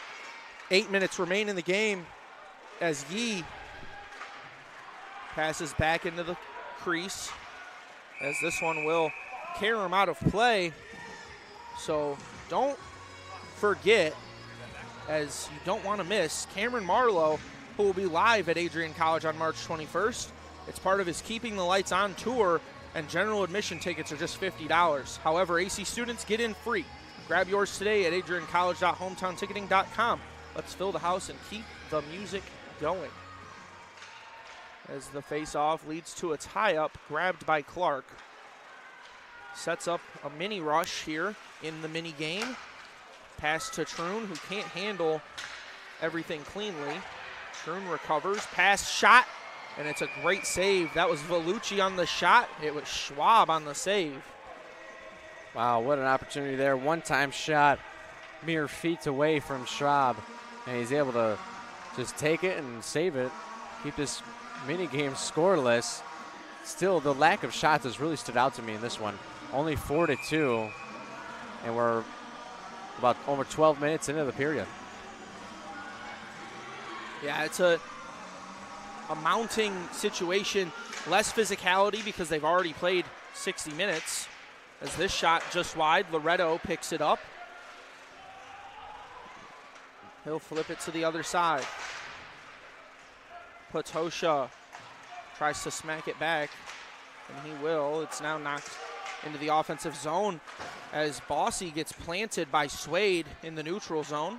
Loretto skates after with the feed cross ice, and it looks like the Raiders might have heard me. They're starting to bring the physicality, but the Bulldogs are returning those hits to the sender. Yeah, Bulldogs get called for the icing call. So they got to retreat. They're stuck on the ice. Stewart going to see an offense or a defensive zone draw in his territory. Been really solid all night. Only let up the 2 goals in the first game we had just before this. So it's been pretty good. Yeah, it really has. And it'll be interesting to see how these last 7 minutes unfold, as we will play all 7. Reed underneath, still battling for possession, as it's going to be taken off the body. Selfless play there by Loretto. This goes underneath. Suede will recover it. Continuing to play loose and free is the Raiders. The shot, glove save by Stewart. Raiders finally having some chances here in the offensive end. Haven't really been there all night. That's why they had 14 shots in the first game. But now they can apply some pressure. A lot of their goals, both of their goals really came on breakaways and sort of awkward plays that led to them scoring. Yeah, and it's getting to the point where even the fans sitting have been standing at moments here. They're sitting right now because the game slowed down so much. As Amsbaugh, as that one's knocked down and Jones and Bernard collide. Amsbaugh picks up the loose puck with the shot. Blocker save, Amsbaugh recovers. Leaves it behind him, and it's going to be an arm raised. Orpana looked like he might have got checked into the body of Schwab. It'll be interesting to see what the call is. It also looks like we had a net come off, so there might not be a call. It might have just been to fix the situation at hand. Yeah, I think that was the initial call, but I think it was Orpana who ended up going into the post, kind of clipped the goaltender and Schwab, and both of those combined knocked the post off its hinges. Yeah, and it looks like he might have caught the post with his helmet because he was holding his head when he stood up, but he's still on the ice, so that gives me all the indicators that he's fine as we will continue play. Smith. Pass kept in by Amsbaugh, now knocked free by Jones. Amsbaugh trying to keep it. Bernard kicks it forward. Kudo to Amsbaugh. Up ice, it's Summers. 2-on-2 chance. Summers and Orpana. Summers keeps it wide and gets tied up going into the boards behind everything. Amsbaugh will recover the loose puck. His shot deflected, and it's going to hit that 2023-2024 NCHA League Championship banner that's hanging right there for everyone to see. Yeah, Bulldogs able to accomplish that feat last year, as they've done so many times. This year a little bit different. Didn't do so well in conference play or in the 4th seed, but still a chance here to move on and accomplish all their hopes and dreams that they want to do this season. As it knocks free, Jacob goes off the board. Lovasek keeps it himself. As the Bulldogs just keep getting tangled in the boards when they're in the offensive zone. And it gets stolen away just like that.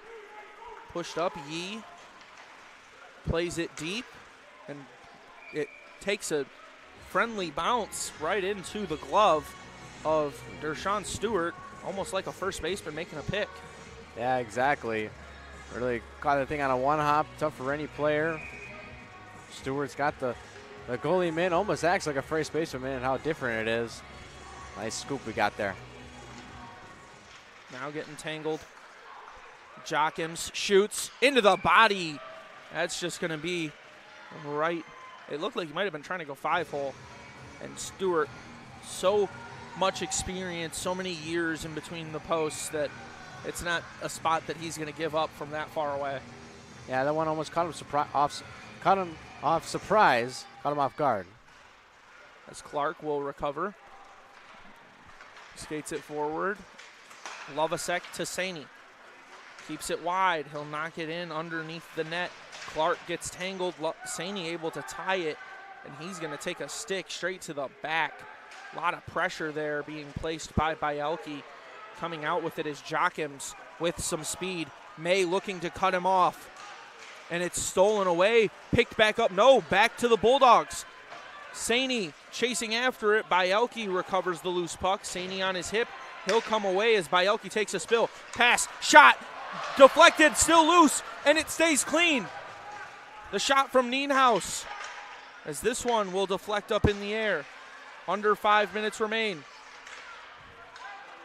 Nienhuis deflects this one. It somehow doesn't touch all the furniture in the ceiling, and Malika will have to skate back and recover the puck. Kudo has this one tipped off the hand of, I believe, McCormick, as now Malika skates forward. Malika shot, pad save. Back and forth we go. Bulldogs trying to get some more opportunities here, as they've done in the last couple of minutes. Put a couple more shots up, now 7 and 4 for the Raiders. Adrian College will look to make a substitution here. As looks like the forwards and the full line change is going to come out. Yeah, and that's the smart move, as it seems like they've gone deeper into their bench than they had done in the first 10 minutes, as we hadn't seen Nienhuis in the first 10, but he was out there just in that last shift. Lions has it stolen away to Felski. This is the starting line for this mini game. He puts the pressure on. It's still knocking around in the boards here near side. Now Lyons comes out with it, flips it forward, but it's stolen away by Swade. Swade has Potosha, and laying down to block it was Ropke. Great selfless act. Loretto pass. As now Kudo gets tangled. Loretto will recover the loose puck. He goes to Swade. Shot fans a little bit, doesn't get all of it. That's going to be off the mask, as the tough angle shot from Kudo ends up going off the mask, and it looks like we had an arm raised for whatever reason. Thought it might have been icing, but got waved off. There's now a lot of commotion going on down below us. Clark knocks it the other way, Orpana. There's Kargas with a nice pass. Amsbaugh able to stop it before it can be cleared, and now it will. Malika resets for the Bulldogs. Pass to Summers, battling off defenders, and Orpana can't keep it on his stick. He gets tangled and falls. Clark has a chance. Pass, Amsbaugh, who will slow everything down. Now Amsbaugh skates to the right, puts the brakes on. The pass to Summers is stolen, flipped forward looking for Skinner. We'll have icing, as Skinner doesn't even try to chase after that. He knows he needs to save his stamina because he's going to be stuck. Yeah, we've seen that a lot lately, about since the second period of the first game. MSOE players, they go down an ice and they're just like, forget about it, we'll play for the icing. And on the defensive end for the Raiders, they've just been laying out their bodies for every shot, making sure that it doesn't even get to Schwab. It's every second that goes by, it feels more and more like we're in this sudden death goal situation, as we're going to have a timeout here.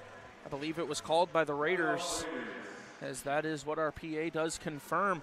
We're going to take a little 30-second break, and then we're going to come back for the last 2 minutes and 48 seconds of this game. Don't go anywhere here on ACTV.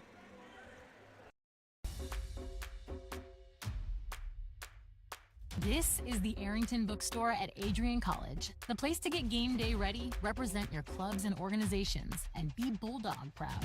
With a wide selection of merchandise and a smile at every visit, stop by inside the Kane Student Center to pick up your Adrian College wares and make it another great day to be a Bulldog.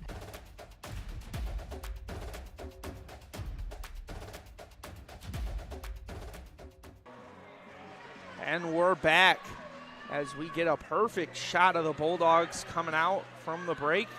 They're going to skate over to the offensive zone for the drop as the fans are lighting it up, and that's maybe the momentum swing we need. They've been quiet as of late. They're not quiet no more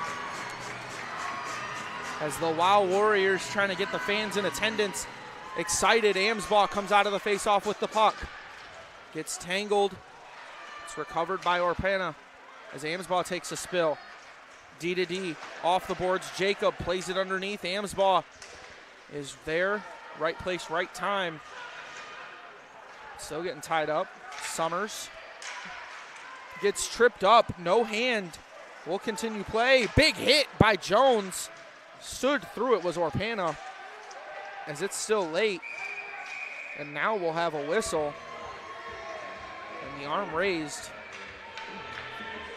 for the hand pass, I believe. That's what my colleague up here is signaling to me. Yeah, I don't want to speak too soon here, but through this period in the mini game, it's been pretty clean game before, especially in the first game, back and forth, a lot of penalties.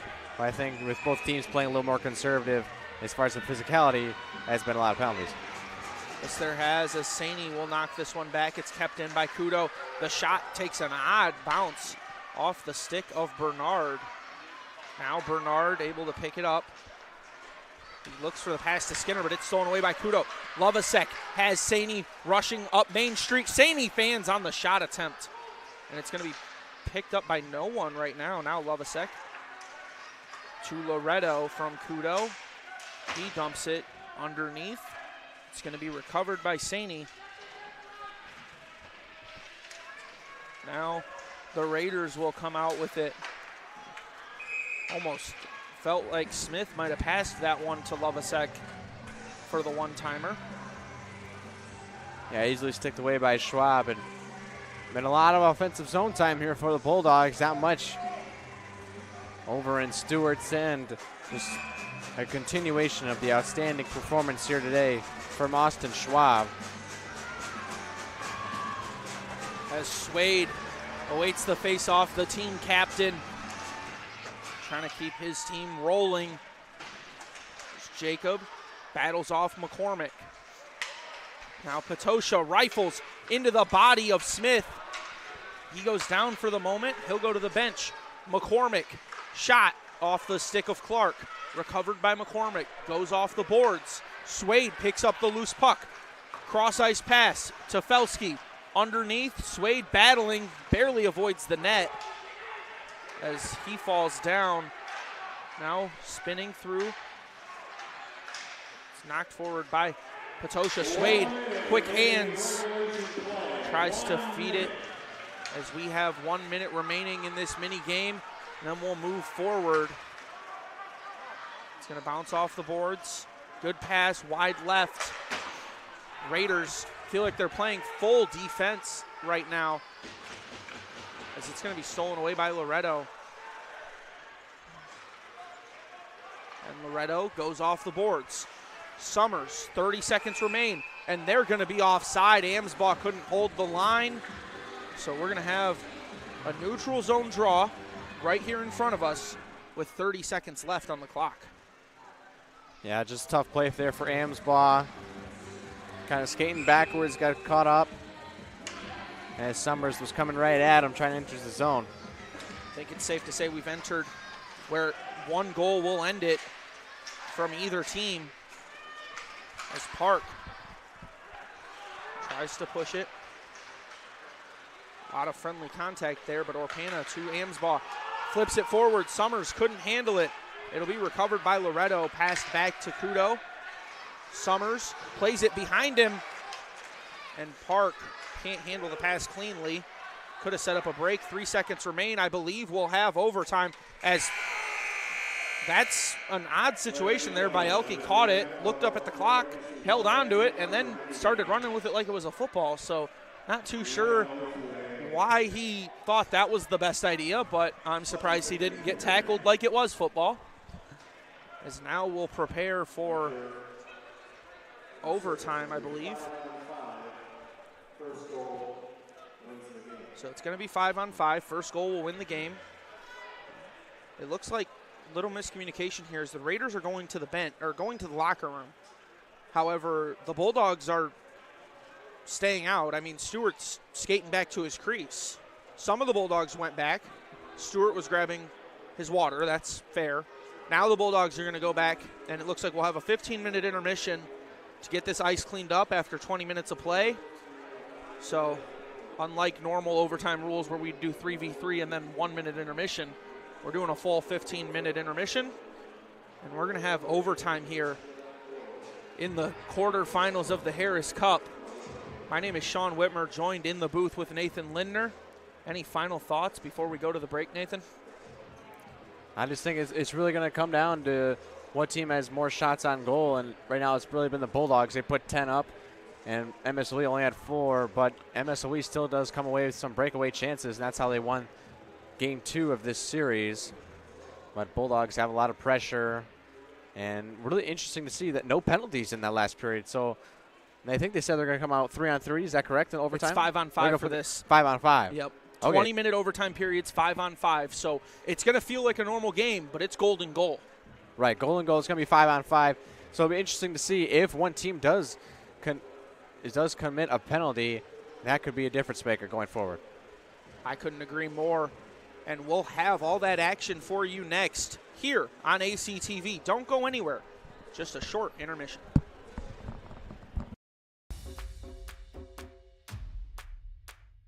This is the Arrington Bookstore at Adrian College, the place to get game day ready, represent your clubs and organizations, and be Bulldog proud. With a wide selection of merchandise and a smile at every visit, stop by inside the Kane Student Center to pick up your Adrian College wares and make it another great day to be a Bulldog.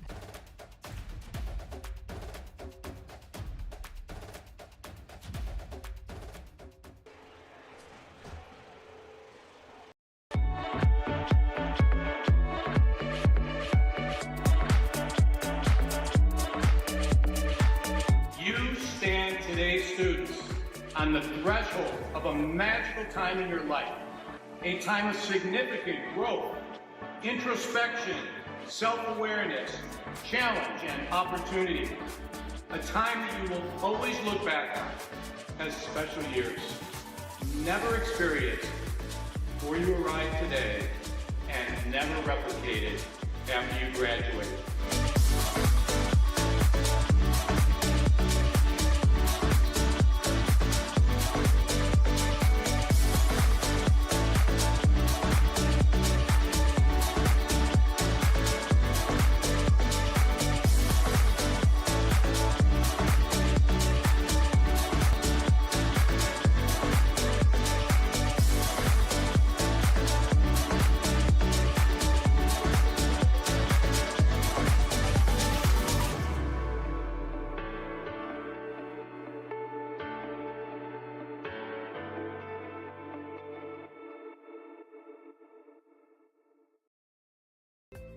The Adrian College Media Production House provides opportunities for students to learn and grow live on the airwaves, just like Matt Kibbe. I've gotten a chance to create a relationship with coaches and teams and learn more from people instead of trying to teach myself something. Got an opportunity to expand my knowledge of sports, hone in on my skills as a broadcaster, learn about equipment in different ways. You get more of a connection with professors as well. Providing opportunities, growing leadership. The Adrian College Media Production House. Thanks for tuning in.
This is the Arrington Bookstore at Adrian College, the place to get game day ready, represent your clubs and organizations, and be Bulldog proud. With a wide selection of merchandise and a smile at every visit, stop by inside the Kane Student Center to pick up your Adrian College wares and make it another great day to be a Bulldog.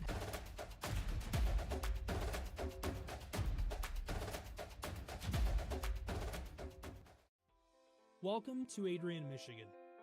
We're located in a proud college town. Adrian College is situated just 45 minutes from Ann Arbor, Detroit, and Toledo. We're very excited to show you just a little bit of what AC has to offer. This is the gateway to our campus. Welcome to the place that we believe will change the rest of your life. AC features one of the most well-rounded educational experiences in the country. We offer over 60 different academic majors and 10 academic institutes, as well as dozens of student organizations. Year after year, we've been ranked as one of the nation's best colleges, including being one of the most innovative institutions in the U.S. for our medical programs. Our campus is simply beautiful.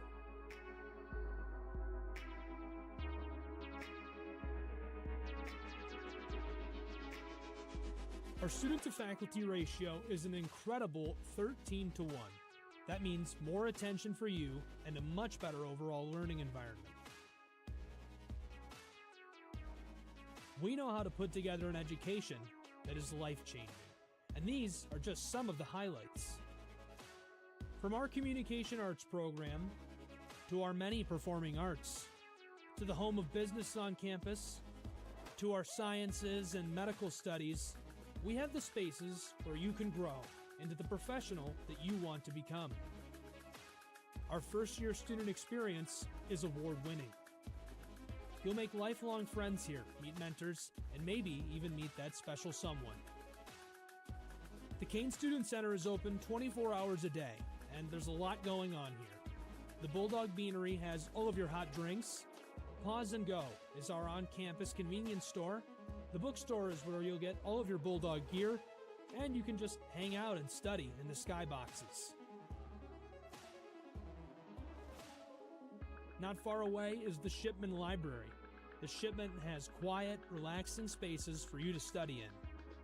You can check out books from thousands of libraries around the country, and the Shipman is open 24 hours as well for your convenience. There are hundreds of learning opportunities on campus. In addition to the arts and beautiful facilities, Adrian College is known for its athletic programs. There is nothing like a Saturday game day here in Adrian. The Bulldog football team are 11-time MIAA champions. At Docking Stadium, fans watch soccer, lacrosse, football, and more. Just a few hundred yards away, Adrian College's basketball teams compete. In addition to basketball, fans can enjoy wrestling, acro and tumbling, and volleyball here. We also have a state-of-the-art weight room available to all of our students. When things heat up too much on campus, you can cool off with our ice sports. Our NCAA ice hockey teams are constantly battling in the national playoffs. Just a quick walk down the service drive, we feature one of the best baseball and softball programs in the nation at our level. Soon you'll be able to cross the street and watch men's and women's rugby take to the pitch as well. Our rowing, crew, and top-ranked bass fishing programs compete out of the Adrian College Boathouse, a gorgeous facility just a 15-minute drive north on Devil's Lake. Our students know how to relax in their downtime. When they're not out and about, we have dozens of housing options on campus. With apartments right in the mix of things, you can pick what works best for you. We've also recently renovated a few of our housing options. Adrian College is a Methodist-affiliated institution that has been changing lives since 1859. The modern liberal arts education offered by our faculty is unrivaled. We can't wait to have you on campus and show you around. Visit adrian.edu to schedule a full campus visit today. We'll see you soon.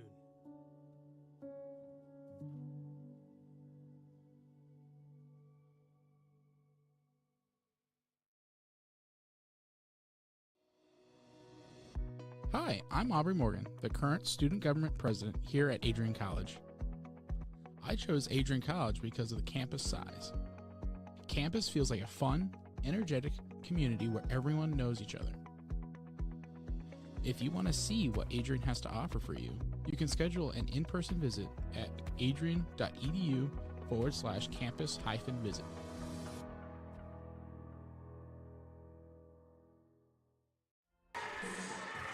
Hello and welcome back inside the Arrington Ice Arena as we prepare for some overtime hockey between the 5 seed MSOE Raiders and the number 4 seed Adrian College Bulldogs.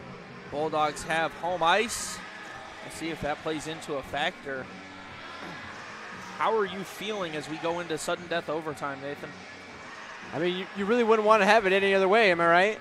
Sudden death, overtime, best team wins. Season on the line for both of them as well. Season on the line, first team to score is going to advance to the semifinal. We'll go on the road, depending on who we play. Let's check a little later. I think just St. Norbert is playing later tonight. I think the other 2 games might be decided. Yes, Aurora has moved on and so has Trine. So it is just a situation of if St. Norbert wins tonight, they will move on as well. And the top 3 seeds will all have moved on. It's just a matter of 4 and 5 at this point. But that also comes down to Norbert winning. However, sudden death overtime, our stats are carried over from that mini game we had. Shots on goal stayed the same. So now going forward,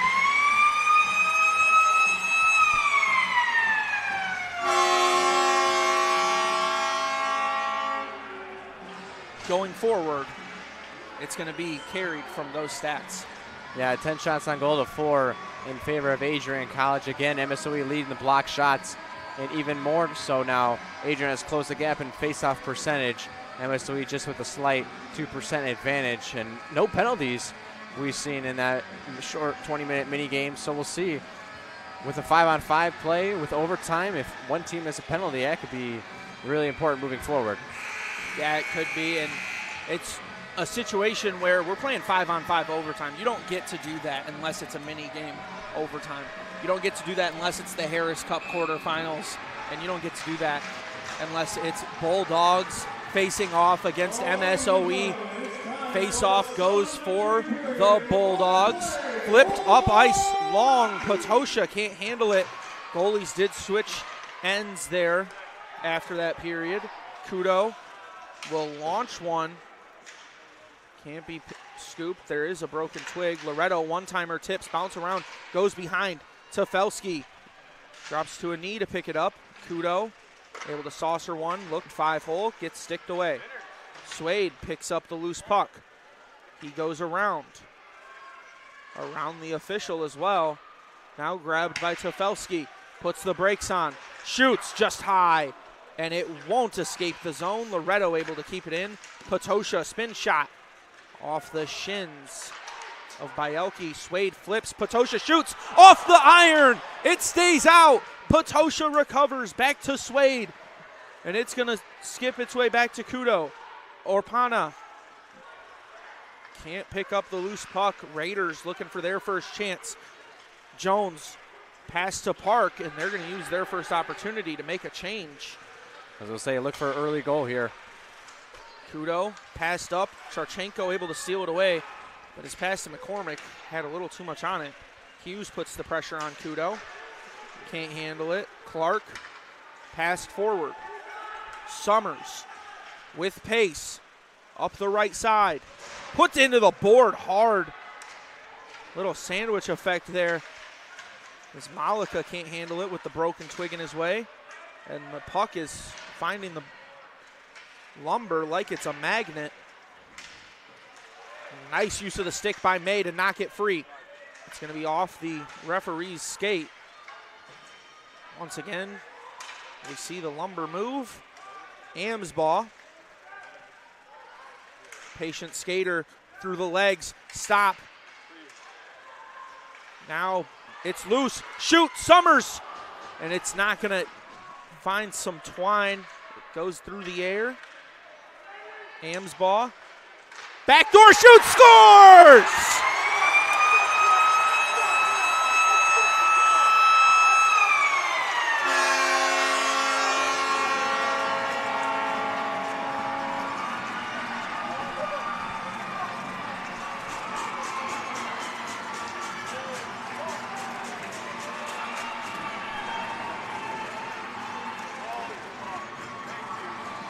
A standing ovation here at the Arrington Ice Arena. Like I said, Bulldogs with the early goal after 20 minutes, unscored backdoor. Connor May wearing the number 18 jersey puts it home, and just like that, the Bulldogs are advancing to the semifinals. That's exactly what they needed. The Bulldogs came through in the clutch when it was time for the game to mean everything. They stood up and they stayed there. And the Bulldogs will move on to the semifinals, as you mentioned. Just an electrifying game. They scored in the first period with around a minute and a half left, and they didn't score again until just now. They played over 63 and a half minutes of hockey without a goal. Yeah, they didn't score. They haven't scored since late in the first period of the first game we played here today. And it's got to feel really good to put that one in the back of the net. Just Connor May's second goal on the year. He's got 12 assists to go along with it. Unbelievable job. He's plus 12 in the plus-minus column all year. Been really good for us as we've gone through the season. And the magic is alive here in Well for the Bulldog hockey. As they go through the handshake line, the Bulldogs did everything they could through that one as we take another look there at that goal by Connor May. Yeah, worked back, just weaving through. May able to find the back door unmanned. On the assist from looked like Ian Amsbaugh, who is the leading point scorer for the Bulldogs. Yeah, and that's what you like to see there. If you're part of the Bulldog faithful, as they're going to circle up for their ceremonial stick chop. We'll stay here for that and the 3 stars before we get out of here. Speaking of 3 stars, if you had to pick your 3 stars, Nathan, of this game, of the 2 games combined, of this night of hockey, who's your 3rd star? Well, honestly, I would have to give one of the stars to the MSOE player, and Ethan Mann. He scored 2 goals in that first game to force this over the mini game. He scored 2 goals. Scored 2 goals to force the mini game, and he might even have to give another star to the MSOE goaltender Austin Schwab. I mean, he made 40 saves on 41 shots in the mini game, or excuse me, in the regular game. And then coming down here, 12 shots saved on 13 attempts in the mini game. But as far as Adrian players, it's more than likely going to get a lot of the stars. Obviously, Connor May with the game winner.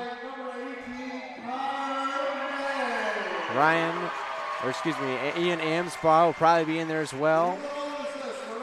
Yeah, you got to wonder, with Connor May playing so great there in the overtime period, gets that game winner. Curious if he's going to be the 1 or 2 star. However, by the door, I do see Dershawn Stewart waiting. The grad student seems ready to go. That tells me he's likely one of the 3 stars, as the Bulldogs have to give credit to their netminder today, as played good throughout the first part of the regular game, and then he goes down. He leaves the ice.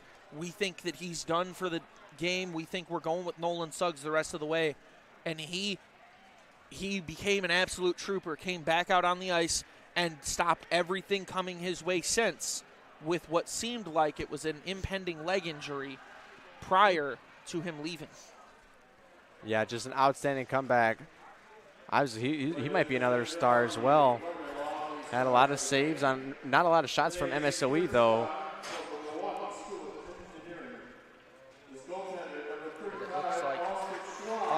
Schwab is going to get the third star, mind you, sorry. Schwab's going to get the third star. He's not going to skate out for it, but the second star gets awarded to the netminder who wears the A on his chest, Dershawn Stewart, the grad student.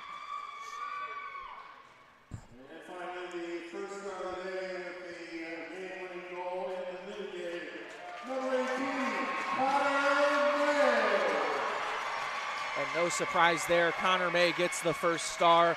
He's the hero of the day. He's the hero of the quarterfinals.